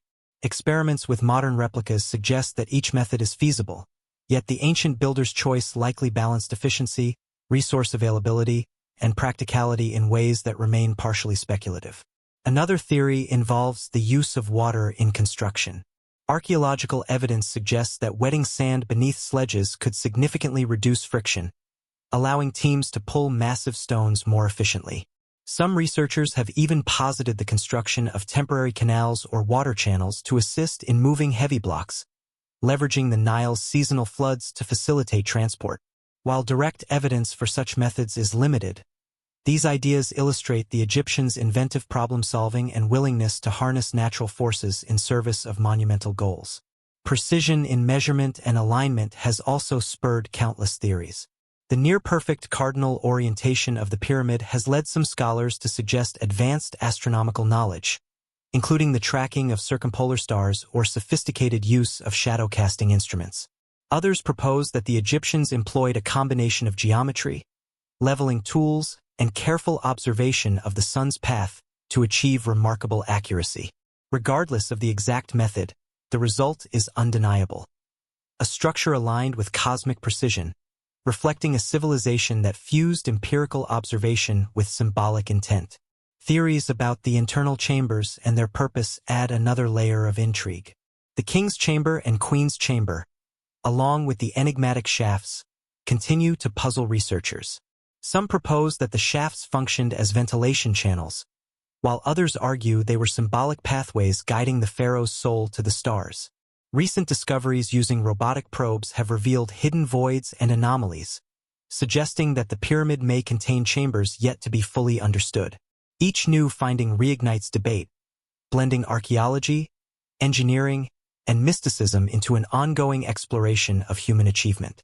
The role of labor has inspired its own set of theories. Popular imagination once depicted the workforce as enslaved masses, yet evidence increasingly points to a skilled, organized, and semi-permanent labor force motivated by wages, food, and religious devotion. Workers' graffiti, tombs, and cemeteries near the pyramid reveal a human dimension. These were people with names, skills, and pride in their work. Understanding the pyramid's construction as a collaborative human endeavor, rather than solely as a feat of coercion, provides a more nuanced view of Egyptian society and the interplay between labor, skill, and faith. Mathematical theories abound, particularly regarding proportions and symbolism. Some researchers suggest that the pyramid encodes knowledge of the golden ratio, pi, or other mathematical constants, although this remains debated. Whether intentional or coincidental, the pyramid's proportions reveal a sophisticated grasp of geometry, supporting both structural stability and symbolic meaning. The possibility that mathematics, astronomy, and spiritual philosophy were interwoven into a single monumental project underscores the depth of Egyptian intellectual achievement. Alternative theories also explore the potential use of unconventional techniques. Some propose the use of counterweights, levers, and pulley systems unknown to us in detail, while others suggest that the Egyptians had mastered methods of lifting and positioning blocks that have since been lost to history. While these ideas occasionally verge into speculation, they highlight the persistent challenge of understanding a civilization capable of achieving feats that still defy easy replication with modern tools. The Great Pyramid remains a puzzle precisely because the methods employed were so effective and yet so unrecorded. Recent technological advances have reinvigorated the debate. Laser scanning, ground-penetrating radar, and computer modeling have revealed hidden voids, structural anomalies, and subtle irregularities in stone placement. These discoveries raise new questions about the construction process, internal design, and even potential undiscovered chambers. Each technological breakthrough allows researchers to revisit old theories, refine models, and sometimes challenge long-held assumptions about the pyramid's design and purpose. The theories surrounding the pyramid's construction also reflect broader philosophical questions. How did a society of Bronze Age tools, simple levers, and human labor achieve such monumental precision and scale? Was it sheer determination, cumulative knowledge, religious devotion, or a combination of all three? The search for answers blurs the line between archaeology, engineering, and human imagination, illustrating the enduring fascination the pyramid holds for scholars and the public alike. Finally, the allure of mystery itself has a role in these theories. The Great Pyramid embodies the tension between the known and the unknown, between empirical evidence and speculation. Each theory, whether widely accepted or marginal, contributes to a larger narrative. That the Egyptians were masters of their craft, capable of merging science, faith, and human effort into a structure that has endured millennia. The persistence of debate and the emergence of new hypotheses remind us that the pyramid is not merely a relic of the past, but an ongoing dialogue between human curiosity and historical achievement. In essence, the construction theories of the Great Pyramid illuminate both the ingenuity of its builders and the enduring fascination it inspires. Whether through ramps, levers, water channels, astronomical alignment, or other as yet undiscovered techniques, the pyramid challenges our understanding of what is possible. It is a monument not only to the pharaoh but to human creativity, problem-solving, and the drive to transcend earthly limitations. Each theory adds a layer to our appreciation, highlighting the intersection of knowledge, labor, faith, and ambition that made the impossible possible. The human story behind the Great Pyramid is as compelling as the stones themselves. Beneath the layers of limestone and granite lies a tale of organization, labor, sacrifice, and ingenuity, revealing a civilization capable of mobilizing tens of thousands of people for a single, monumental purpose. While modern observers often focus on the pharaoh or the engineering marvel, it is the laborers, artisans, and supervisors whose collective effort brought the vision to life. Understanding their lives, motivations, and experiences provides insight not only into the construction process, but into the society that sustained such an extraordinary project. The workforce was highly organized, divided into teams with specialized roles. Quarrymen extracted stones from distant sites, artisans shaped them with copper tools and pounding stones, and transport teams moved them across desert sands or via the Nile River. On-site, masons and engineers oversaw placement, alignment, and finishing. Laborers rotated through these teams according to skill, strength, and season, ensuring both efficiency and continuity. This level of coordination reflects an advanced understanding of project management, far beyond what might be expected in a society without modern technology. Archaeological evidence increasingly challenges the long-held myth that the pyramid was built solely by slaves. Worker villages discovered near Giza indicate that the laborers were organized, well-fed, and housed in relatively comfortable conditions. Graffiti left by the crews shows pride in their work, recording team names, humorous messages, and marks of achievement. These inscriptions suggest a workforce motivated not only by material reward but also by social recognition and a sense of shared purpose. They were part of a monumental enterprise that demanded skill, dedication, and resilience. The social structure of the labor force contributed to both productivity and cohesion. Teams were subdivided into manageable groups, often named after supervisors or the pharaoh, creating a sense of identity and accountability. Rotation schedules prevented burnout, while overseers ensured compliance with architectural plans. Meals were provided in communal kitchens, and medical care appears to have been available for injuries. These provisions indicate a society capable of large-scale coordination and demonstrate an understanding of the human factors necessary to sustain such a physically demanding project. Laborers' experiences were physically grueling. Moving massive stones across desert sands required immense strength, coordination, and endurance.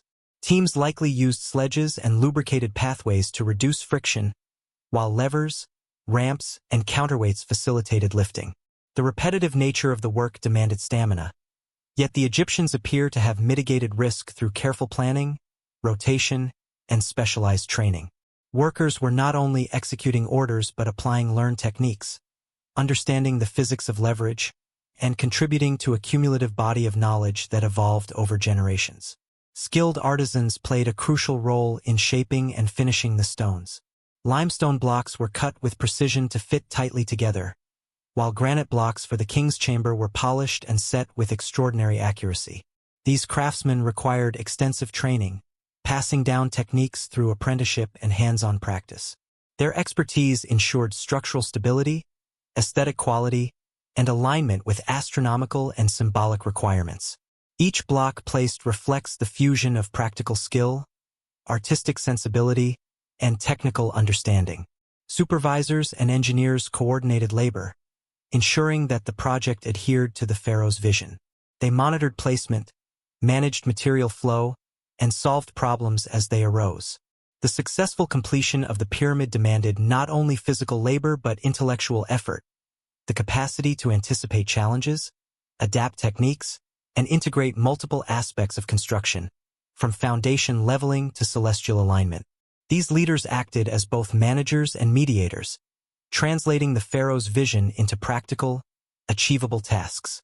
Motivation was deeply intertwined with religious and cultural beliefs. The pyramid was not merely a tomb. It was a sacred structure designed to facilitate the pharaoh's journey to the afterlife. Laborers understood that their efforts were part of a cosmic enterprise, aligning human activity with divine order. This spiritual dimension infused work with purpose, transforming grueling labor into a shared act of devotion. Participation in such a monumental project fostered collective identity, reinforcing social cohesion and cultural continuity. The organization of labor also had profound societal implications. By coordinating thousands of workers, the pharaoh's administration demonstrated control over resources, human capital, and infrastructure. Seasonal labor, often drawn from farming populations during the Nile flood, integrated the workforce into a cycle of economic and ritual activity. The pyramid project was therefore both a practical and symbolic assertion of power, linking governance, religion, and human effort into a single cohesive enterprise. Despite the scale and complexity, errors and challenges were inevitable. Workers faced risks from lifting massive stones, exposure to heat, and potential misalignment. Yet the Egyptians developed methods to mitigate these challenges, including rotation schedules, ramps, levers, and the use of skilled teams to guide each stone's placement. This combination of planning, innovation, and human resilience allowed the project to proceed for decades without catastrophic failure. Ultimately, the story of the labor force illuminates the human dimension of the pyramid. These were people whose collective effort made the impossible possible, whose coordination and skill transformed vision into enduring reality. The pyramid is as much a testament to human ingenuity, collaboration, and determination as it is to the pharaoh or architectural brilliance. Every stone carries the imprint of hands that toiled with precision, faith, and pride. Understanding the lives of these workers deepens our appreciation of the Great Pyramid. It is not only a monument of stone but a monument of human endeavor, a fusion of physical strength, intelligence, organization, and spiritual devotion. The laborer's contribution reminds us that extraordinary achievements require not just vision but collective effort, resilience, and shared purpose. Through their work, they left a legacy that continues to inspire awe and curiosity, demonstrating the power of human collaboration on a scale rarely matched in history. The human story behind the pyramid also underscores a timeless truth. Monumental achievements are never the product of a single individual, no matter how great their vision. They are the result of countless hands, minds, and hearts working in harmony toward a shared goal. The Great Pyramid endures not only because of stone and design, but because of the people who made it possible, whose labor, skill, and devotion transformed ambition into eternity. The Great Pyramid is not only a testament to human labor and ingenuity, but also a canvas upon which mysteries, symbols, and secrets have been projected for millennia. While the stones and chambers reveal the technical prowess of the Egyptians, the meaning behind their choices, the hidden codes, and the enigmas embedded in the structure have fueled speculation, study, and wonder for generations. Section 17 explores the enigmatic aspects of the pyramid, those details that continue to puzzle researchers and spark imagination, reminding us that the structure is as much a riddle as it is a monument. One of the most persistent mysteries involves the hidden chambers and voids within the pyramid. Robotic explorations and advanced scanning technologies have revealed anomalies, spaces that suggest the presence of previously unknown rooms or passageways. These voids are not merely curiosities. They could indicate alternative construction methods, ceremonial spaces, or undiscovered burial chambers. The possibility of hidden chambers captures the imagination, suggesting that the pyramid's secrets extend beyond what is visible and reminding us that even millennia of study cannot fully uncover the mind of the ancient builders. The mysterious shafts extending from the king's and queen's chambers are another source of intrigue. These narrow corridors were once thought to function solely as ventilation, yet their precise alignment with stars like Orion and Sirius suggests a more symbolic purpose. Some scholars propose that these shafts acted as celestial pathways for the pharaoh's soul, guiding him to specific points in the night sky and linking his earthly tomb with the cosmos. The exact method by which these alignments were calculated remains unknown, highlighting the Egyptians' sophisticated understanding of astronomy, geometry, and ritual symbolism. The numerical and geometric relationships embedded in the pyramid also invite speculation. Ratios between the base, height, and internal spaces have been linked by some researchers to mathematical constants such as pi and the golden ratio. Whether these relationships were intentional or coincidental remains debated, but their existence points to a civilization capable of sophisticated abstract thought. The interplay between mathematics, symbolism, and structure suggests that the pyramid was designed to communicate something beyond its immediate physical presence, a hidden language of proportion, harmony, and cosmic order. The precision of the pyramid's construction adds another layer of mystery. The base is level within mere centimeters across more than 13 acres, and the casing stones fit so tightly that even a thin blade cannot be inserted between them. Achieving such accuracy without modern tools is astonishing. It implies advanced surveying methods, careful observation of the environment, and perhaps techniques now lost to time. These elements raise questions about the extent of Egyptian knowledge and the methods by which such precision was achieved, inspiring theories ranging from ingenious mechanical solutions to unknown measurement techniques. The symbolism of light and shadow within the pyramid also contributes to its enigmatic aura. The orientation and angles of corridors, passages, and chambers create patterns of illumination at specific times of day and year. Some scholars suggest that sunlight could have illuminated particular chambers or passages during solstices or equinoxes, highlighting sacred spaces or ritual elements. This integration of natural phenomena into architectural design demonstrates a profound understanding of the interplay between environment, time, and spiritual symbolism, reinforcing the idea that the pyramid was not merely a tomb but a carefully orchestrated cosmic instrument. Material selection itself carries hidden meanings. Granite, sourced from Aswan hundreds of kilometers away, was reserved for critical structural elements and sacred spaces. Its durability and rarity may have conveyed both practical and symbolic significance, linking the pharaoh's eternal body with enduring stone. Limestone, quarried locally, formed the bulk of the structure, while fine white casing stones reflected sunlight, creating a radiant surface visible for miles. Every choice of material reflects intentionality, an understanding that physical properties, visual impact, and symbolic resonance could be merged in service of both function and meaning. The human aspect of mystery is also significant. Graffiti left by workers, often overlooked, reveals playful, devotional, and personal touches. Names of crews, humorous inscriptions, and marks of achievement provide glimpses into the lives of those who labored on the pyramid. These inscriptions remind us that while the pyramid is often interpreted through the lens of the pharaoh or the gods, it was also a profoundly human endeavor. The interplay between monumental ambition and individual human presence adds depth to the structure's enigma, suggesting that the pyramid's secrets are not only architectural or astronomical but also social and cultural. Acoustic properties within the pyramid remain another puzzle. Some researchers have suggested that specific chambers, particularly the Grand Gallery, may have unique resonance characteristics. Whether these effects were intentionally designed to amplify ritual chants or prayers, or are incidental byproducts of geometry and material, remains unclear. However, the possibility that sound and space were integrated into the pyramid's function adds yet another dimension to its layered complexity, suggesting that the Egyptians were attentive to multisensory experiences, combining physical, auditory, and symbolic design. Finally, the enduring nature of the pyramid's mysteries reinforces its significance. For over 4 millennia, humans have sought to decode its secrets, and yet the structure continues to challenge understanding.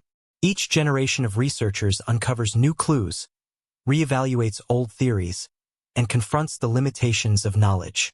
This ongoing exploration mirrors the original ambitions of the Egyptians themselves, to create a monument that transcends time, a vessel for knowledge, faith, and cosmic order that communicates across millennia. In the end, the Great Pyramid is as much a riddle as it is a tomb. Hidden chambers, celestial alignments, mathematical ratios, acoustic properties, and symbolic gestures all hint at layers of meaning still waiting to be fully understood. Its mysteries compel us to explore, question, and imagine, bridging the gap between human curiosity and ancient ingenuity. The pyramid endures not only as a physical structure but as an intellectual and spiritual challenge, a silent conversation across the ages, inviting us to uncover the intentions, knowledge, and vision of a civilization that continues to inspire awe and wonder. The Great Pyramid of Giza stands as an eternal testament not only to the pharaoh who commissioned it but to the ingenuity, creativity, and ambition of an entire civilization. Yet, beyond its engineering and architectural brilliance, it is also a monument steeped in symbolism, ritual, and meaning, a carefully constructed narrative in stone that reflects the beliefs, fears, and aspirations of ancient Egypt. Section 18 explores the spiritual and symbolic dimensions of the pyramid, examining how the Egyptians imbued every aspect of its design with cosmic and religious significance, creating a structure that was both practical and profoundly sacred. At the heart of this symbolism is the concept of the pharaoh as a divine being. Ancient Egyptians believed that the pharaoh was the intermediary between the gods and humankind, a living embodiment of order in a universe that was constantly threatened by chaos. The pyramid was designed to serve as his eternal vessel, a structure that would protect his body and spirit while guiding his soul to the heavens. Every stone placed, every passage aligned, and every chamber constructed was part of a meticulous plan to ensure that the pharaoh's journey to the afterlife would be secure, guided, and blessed by the gods. The pyramid's shape itself carries symbolic meaning. Its triangular form, pointing skyward, represents the rays of the sun descending to earth, linking the pharaoh to Ra, the sun god.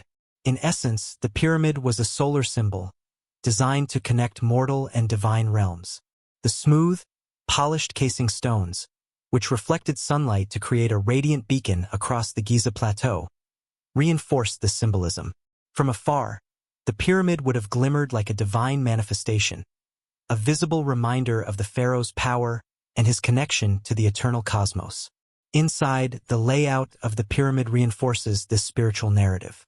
The ascending passageways, grand gallery, and chambers can be interpreted as stages in the pharaoh's journey from the mortal world to the divine.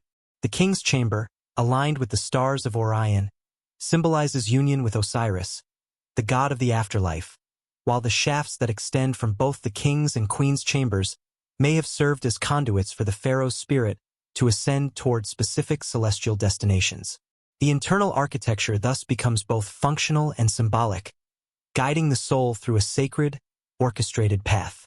The careful attention to alignment, proportion, and geometry also reflects spiritual beliefs.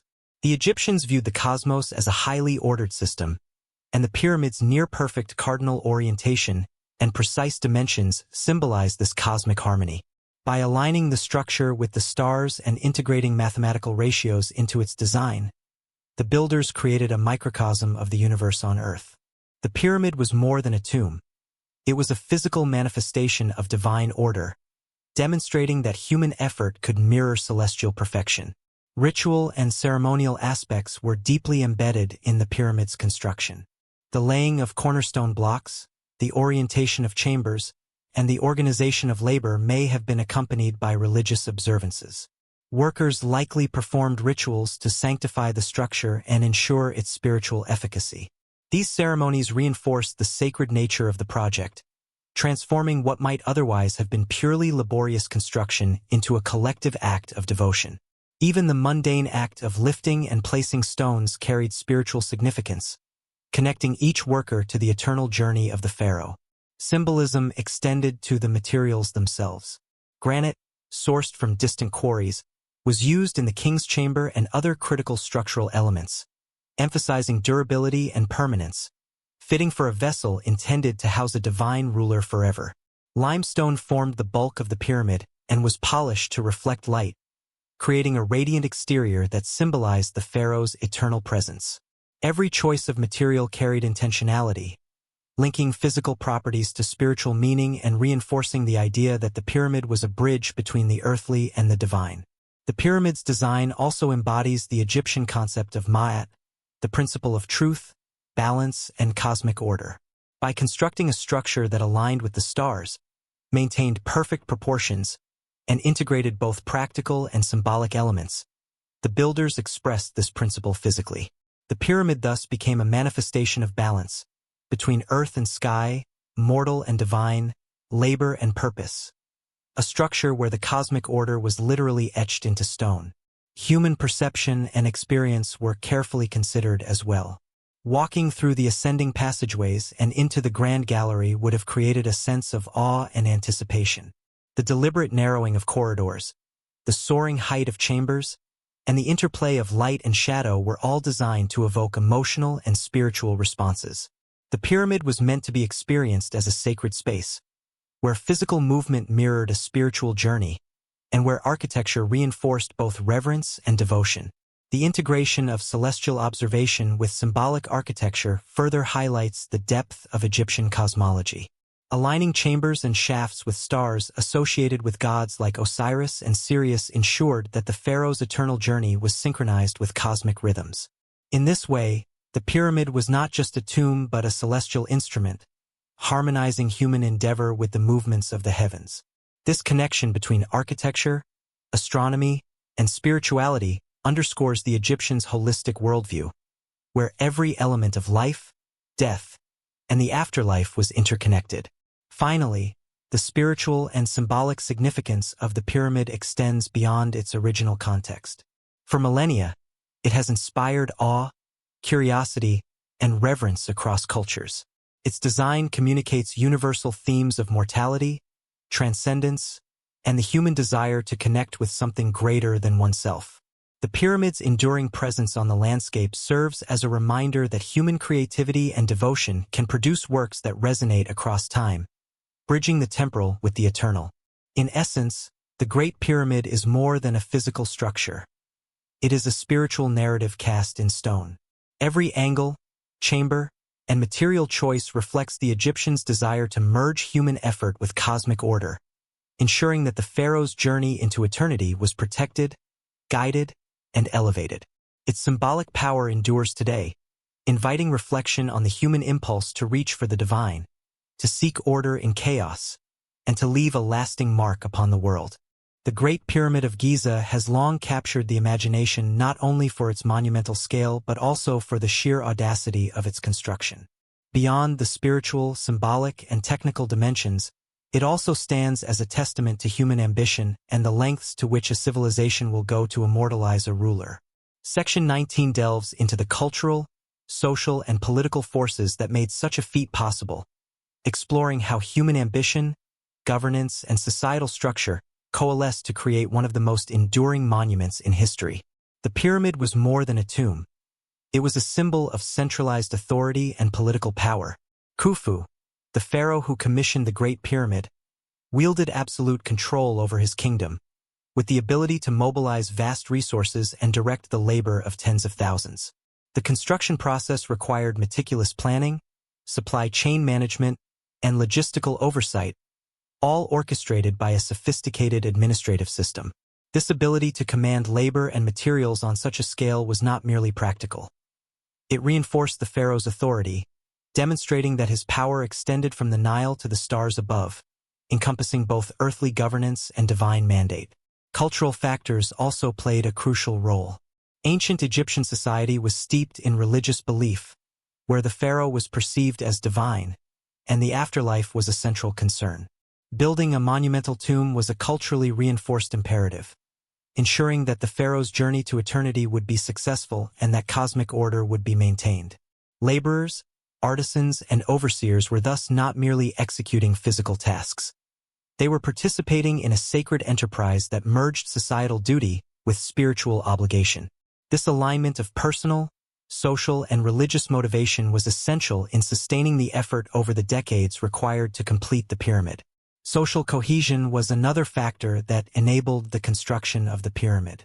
Workers were organized into hierarchical teams, each with specific responsibilities and overseers to maintain efficiency and quality.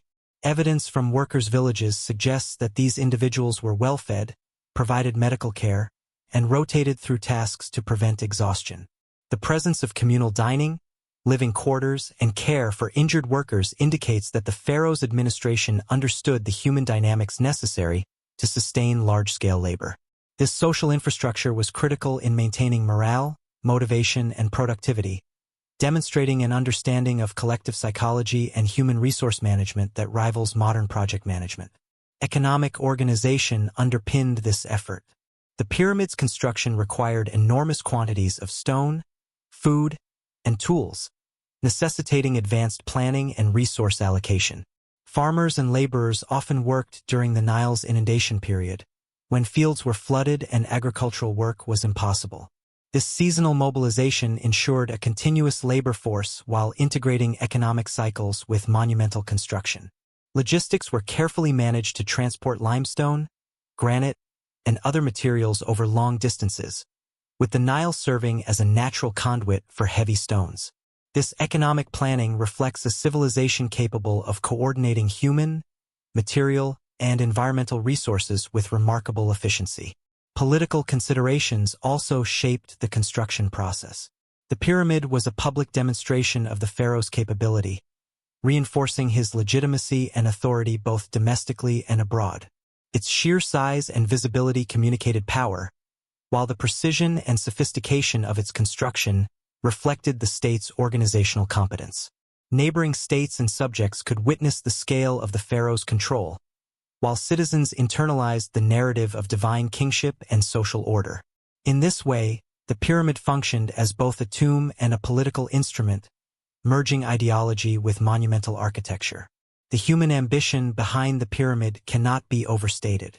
To conceive, plan, and execute a structure of this magnitude required vision, determination, and an extraordinary capacity for coordination. Decades of labor, precise measurements, and the movement of massive stones all demanded an unyielding commitment to a goal that extended far beyond a single human lifetime. This ambition was fueled by the desire for immortality, prestige, and divine favor, reflecting universal human drives magnified to an extraordinary scale. The pyramid is, therefore, as much a monument to ambition as it is to technical skill. The labor force itself embodies the interplay between human effort and societal structure. Far from being anonymous, these individuals left traces of their presence through graffiti, burial practices, and inscriptions, revealing pride, skill, and a sense of identity. Their work was not merely functional. It was part of a larger narrative that connected them to the pharaoh, to society, and to the cosmos.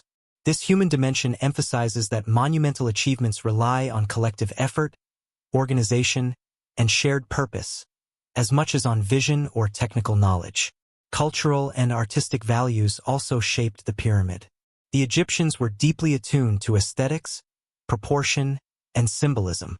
The pyramid's alignment, slope, and proportions were not random. They reflected principles of harmony, balance, and cosmic order. Architectural beauty was inseparable from spiritual and symbolic meaning, illustrating a worldview in which functional, aesthetic, and religious considerations were intertwined. This integration of art, engineering, and belief reflects a civilization that approached monumental construction with holistic intelligence, ensuring that each stone contributed to a cohesive vision. The social, political, and cultural forces that made the Great Pyramid possible remind us that human achievement is rarely the product of individual genius alone. It arises from complex systems of governance, economic planning, labor organization, and cultural motivation. The pyramid's enduring presence demonstrates that when ambition, knowledge, and social cohesion converge, human societies are capable of feats that transcend time and challenge the imagination. In conclusion, the Great Pyramid represents the culmination of human ambition, societal organization, and cultural expression. It embodies the power of centralized authority, the integration of labor and skill, and the capacity of a civilization to coordinate resources on an unprecedented scale. Beyond its stones and chambers, it tells a story of vision, dedication, and collective effort, illustrating how human society can achieve the extraordinary when driven by ambition, faith, and shared purpose. The pyramid remains not only a marvel of engineering but a testament to the enduring power of human aspiration and the complex interplay of culture, politics, and belief that makes such achievements possible. The Great Pyramid has long been a magnet for speculation, debate, and fascination, inspiring generations to question not only how it was built, but why it continues to captivate the human imagination. Section 20 explores the enduring legacy of the pyramid, the ways it has influenced cultures, science, and the collective consciousness of humanity, and examines why, millennia after its completion, it remains one of the most compelling symbols of human achievement and mystery.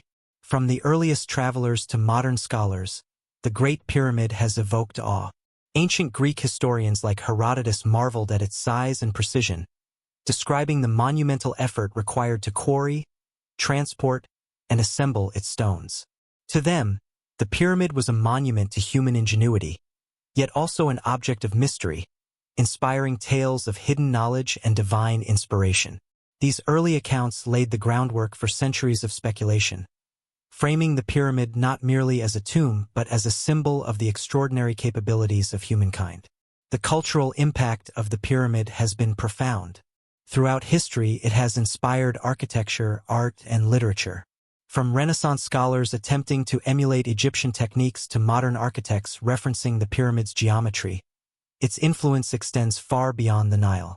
The structure embodies principles of proportion, balance, and durability that have informed design across cultures, demonstrating that the pyramid is not merely a relic of the past, but a continuing source of inspiration for human creativity. Scientific inquiry has also been shaped by the pyramid. Its construction has prompted studies in engineering, mathematics, geology, and archaeology, offering insights into ancient techniques that remain relevant today. The precision of its angles, the alignment to cardinal points, and the integration of complex geometry challenge assumptions about what a Bronze Age civilization could achieve. Engineers, architects, and scientists continue to study the pyramid to understand weight distribution, material durability, and construction logistics, learning from methods that were both ingenious and practical, yet largely undocumented. The pyramid's mysterious qualities have also influenced human psychology and philosophy.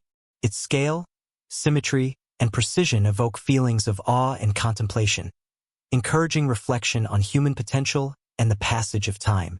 Standing before the structure, one is struck not only by its size but by the collective effort it represents. The thousands of laborers, artisans, and planners whose skills, devotion, and ambition made it possible. In this sense, the pyramid serves as a mirror, reflecting the human drive to create, endure, and connect with something greater than oneself. Mystery remains central to the pyramid's legacy. Hidden chambers, precise celestial alignments, and enigmatic shafts continue to fuel speculation. Even as technology advances, new discoveries provoke questions rather than provide definitive answers.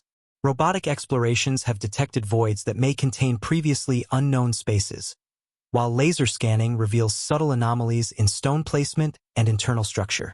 These ongoing investigations illustrate that the pyramid is not static.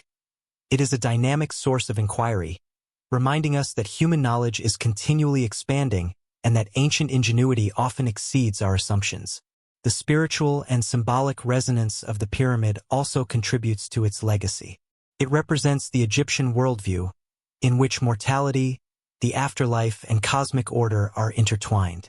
This conceptual sophistication has influenced philosophical thought, inspiring reflections on the relationship between humans, nature, and the divine. By aligning architecture with celestial bodies, the Egyptians embedded their understanding of the universe into a physical structure, a practice that resonates with modern inquiries into the intersection of science, art, and spirituality. Tourism and cultural fascination further extend the pyramid's impact. Millions of visitors travel to Giza each year to experience its scale, precision, and presence firsthand. Standing before the pyramid, individuals are confronted with both the physical enormity of the structure and the intangible human story behind it. The ambition, creativity, faith, and skill that produced a monument still intact after over 4 millennia. This personal encounter with history fosters a sense of connection to a distant civilization, bridging time and geography in a way few other artifacts can. The pyramid's enduring influence is also evident in modern media, from films and documentaries to literature and digital explorations. Its image has become a universal symbol of mystery, knowledge, and human achievement.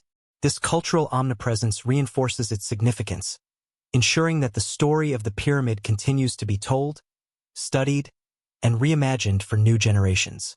The Great Pyramid has become a touchstone, linking past ingenuity with present curiosity and future aspiration. Education and scholarship are deeply shaped by the pyramid as well. It serves as a focal point for studies in history, archaeology, and anthropology, illustrating the complexities of ancient societies. Students and researchers explore not only the construction techniques but also the social organization, religious practices, and cultural context that enabled such a feat. In this way, the pyramid functions as a classroom, teaching lessons in engineering, human psychology, governance, and spirituality. Its legacy is both tangible and intellectual, providing insights that continue to enrich our understanding of human history.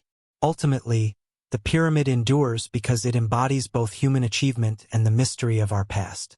It reminds us of what societies can accomplish when knowledge, ambition, faith, and organization converge. It is a symbol of permanence in a transient world, a structure designed to last forever and, in doing so, to communicate across millennia. Its continued relevance underscores the power of monumental architecture to transcend time, inspiring awe, inquiry, and reflection in all who encounter it. In essence, the legacy of the Great Pyramid is multifaceted. It is a monument to engineering and architecture, a repository of cultural and spiritual meaning, and a catalyst for ongoing inquiry and imagination. Its influence spans millennia, impacting science, art, philosophy, and human perception. By studying and contemplating the pyramid, we connect with the ambitions, beliefs, and ingenuity of ancient Egypt, while also reflecting on the enduring potential of human creativity and curiosity. The Great Pyramid, in all its mystery and majesty, remains a bridge between past and present, a timeless testament to what humanity can achieve.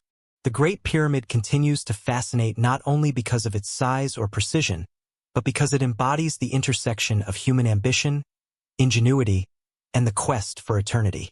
Every stone, every passage, and every chamber reflects a civilization that sought to harmonize the earthly and the divine, blending practical engineering with profound symbolism. It is a monument to collective effort, where laborers, artisans, and architects worked in concert to create something that transcended their lifetimes. The structure speaks to human resilience, creativity, and the desire to leave a legacy that endures beyond mortality. Even today, modern technology uncovers new details, hidden voids, celestial alignments, and subtle architectural nuances, reminding us that the pyramid still holds secrets waiting to be understood. Its influence extends beyond archaeology, inspiring awe in culture, science, and imagination alike.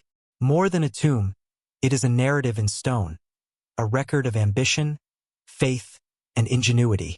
In contemplating the Great Pyramid, we are not merely looking at a building. We are engaging with the enduring spirit of a civilization that sought to reach the heavens, leaving a message across time that human vision and collaboration can create the extraordinary. The Great Pyramid of Giza is often perceived primarily as a tomb, a monument to a pharaoh's eternal life, and a marvel of engineering. Yet, its significance extends far beyond these dimensions, encompassing the broader human quest for meaning, knowledge, and immortality. Section 22 explores the enduring enigma of the pyramid and its role as a symbol of human curiosity, ambition, and the pursuit of understanding across time. This section examines why, even after millennia of study, the pyramid continues to provoke questions, inspire theories, and ignite the imagination of scholars and laypeople alike. At its core, the Great Pyramid challenges our understanding of possibility. Constructed over 4 millennia ago with tools and techniques that were, by modern standards, rudimentary, it stands as evidence of the extraordinary capabilities of human organization, creativity, and endurance. The precision of its alignment, the scale of its stones, and the complexity of its internal chambers demand explanations that go beyond simple labor. It is a structure that forces us to reconsider the relationship between knowledge, effort, and ambition, prompting questions about the ingenuity of ancient civilizations and the limits of human potential. One of the reasons the pyramid continues to captivate is the lingering mystery of its construction methods.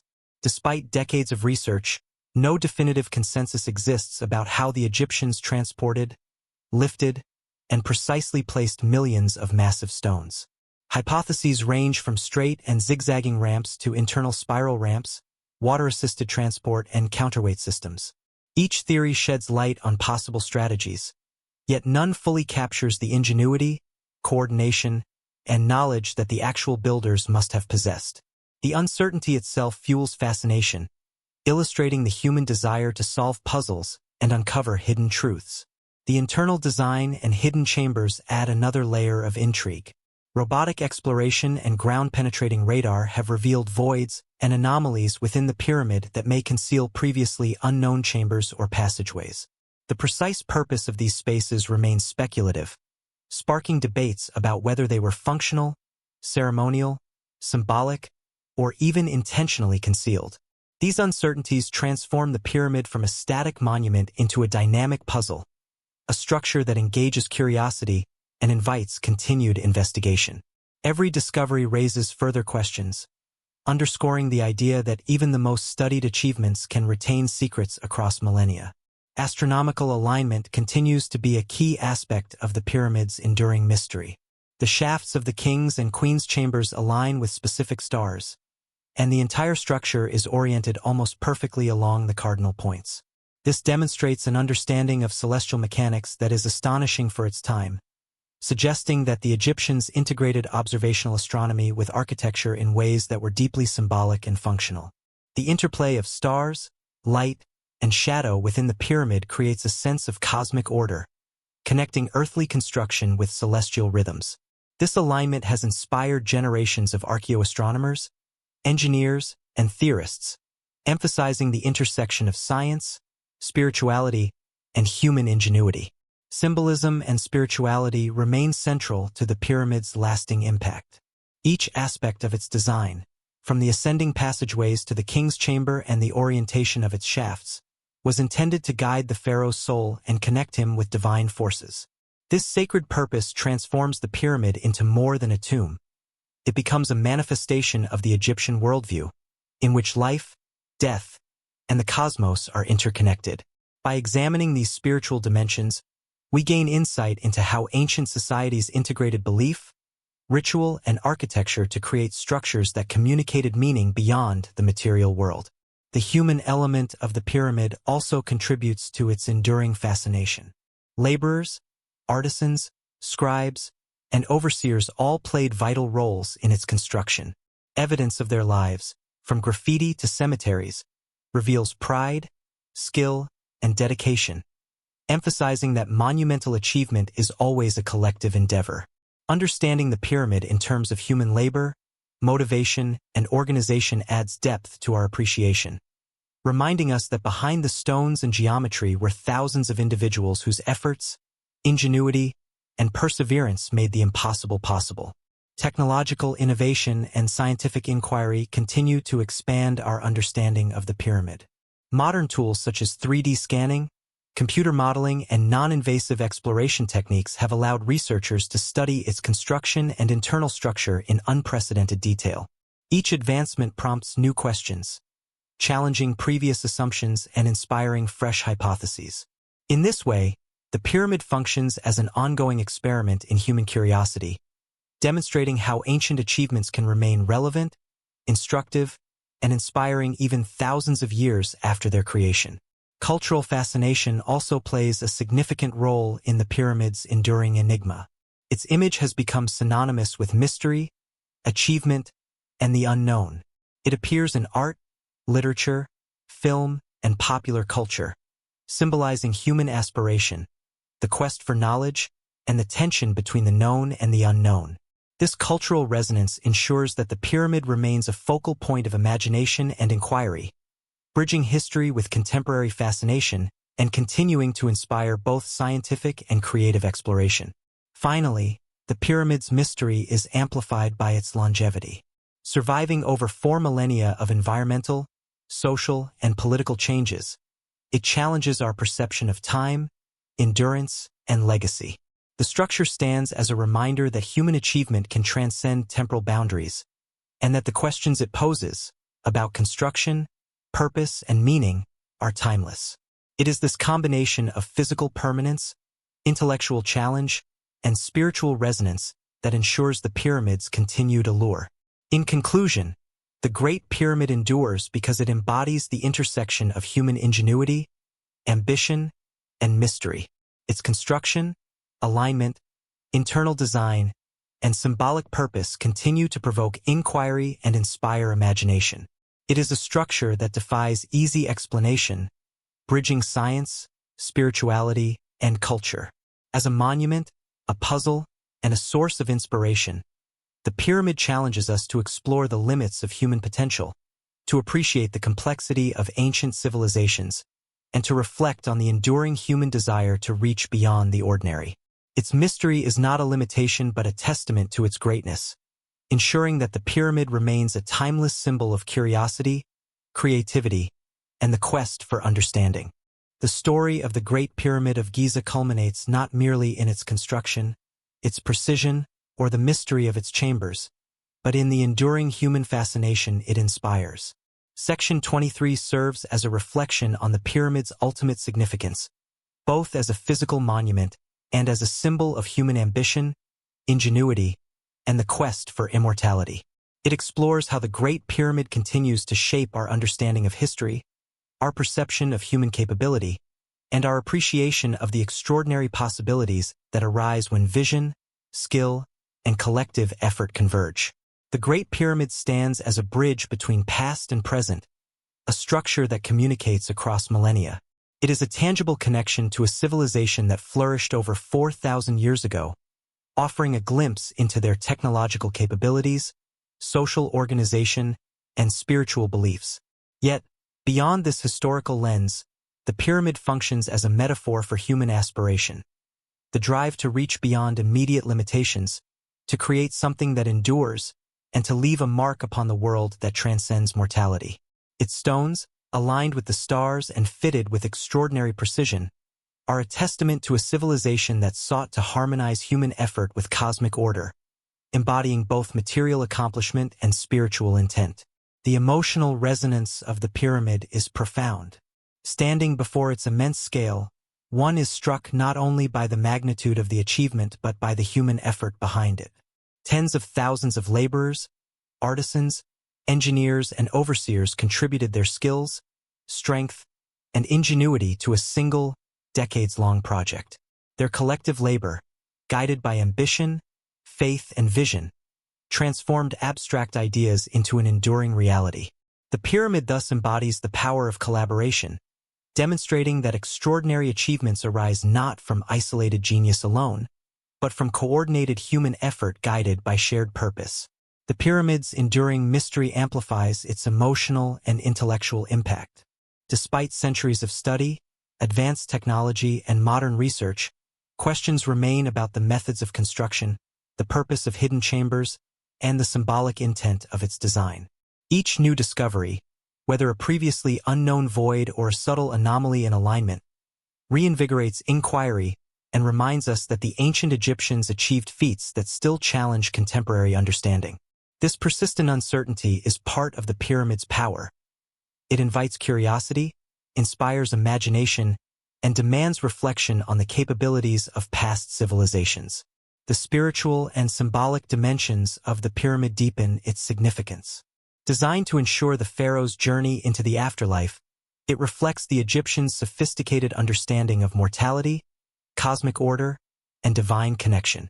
Alignment with celestial bodies, internal passageways, and carefully chosen materials all serve both practical and symbolic purposes, transforming the pyramid into a sacred instrument as well as a tomb.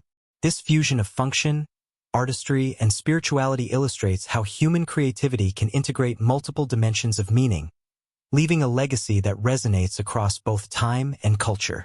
The global impact of the pyramid further underscores its importance. Its image has become an enduring symbol of mystery, achievement, and human potential, inspiring art, literature, architecture, and popular culture across centuries and continents. Millions of people visit Giza each year, experiencing firsthand the physical and emotional power of the structure. Scholars and enthusiasts continue to study it, generating hypotheses, conducting experiments, and exploring its secrets with advanced technologies. In this way, the pyramid remains a living source of knowledge, inspiration, and wonder, bridging history with the present and future. The pyramid also encourages reflection on human ambition and legacy. It demonstrates that monumental achievement is not merely the product of individual vision, but of social organization, cultural cohesion, and collective determination. It challenges modern observers to consider the scale of human potential, the ways in which knowledge and skill can be transmitted across generations, and the capacity of societies to coordinate vast resources in pursuit of a singular, enduring goal. The Great Pyramid reminds us that with vision, collaboration, and dedication, humanity can create works that endure far beyond the lifetimes of their creators. In contemplating the pyramid, one is also confronted with the passage of time and the impermanence of human endeavor. Despite the rise and fall of civilizations, the Great Pyramid endures, weathering millennia of natural and human challenges. Its survival is a testament to the ingenuity of its builders and the power of deliberate, thoughtful design. It forces reflection not only on what the Egyptians accomplished but on what modern societies might achieve when ambition, knowledge, and effort are combined with purpose and vision. Ultimately, the Great Pyramid stands as both an endpoint and a beginning.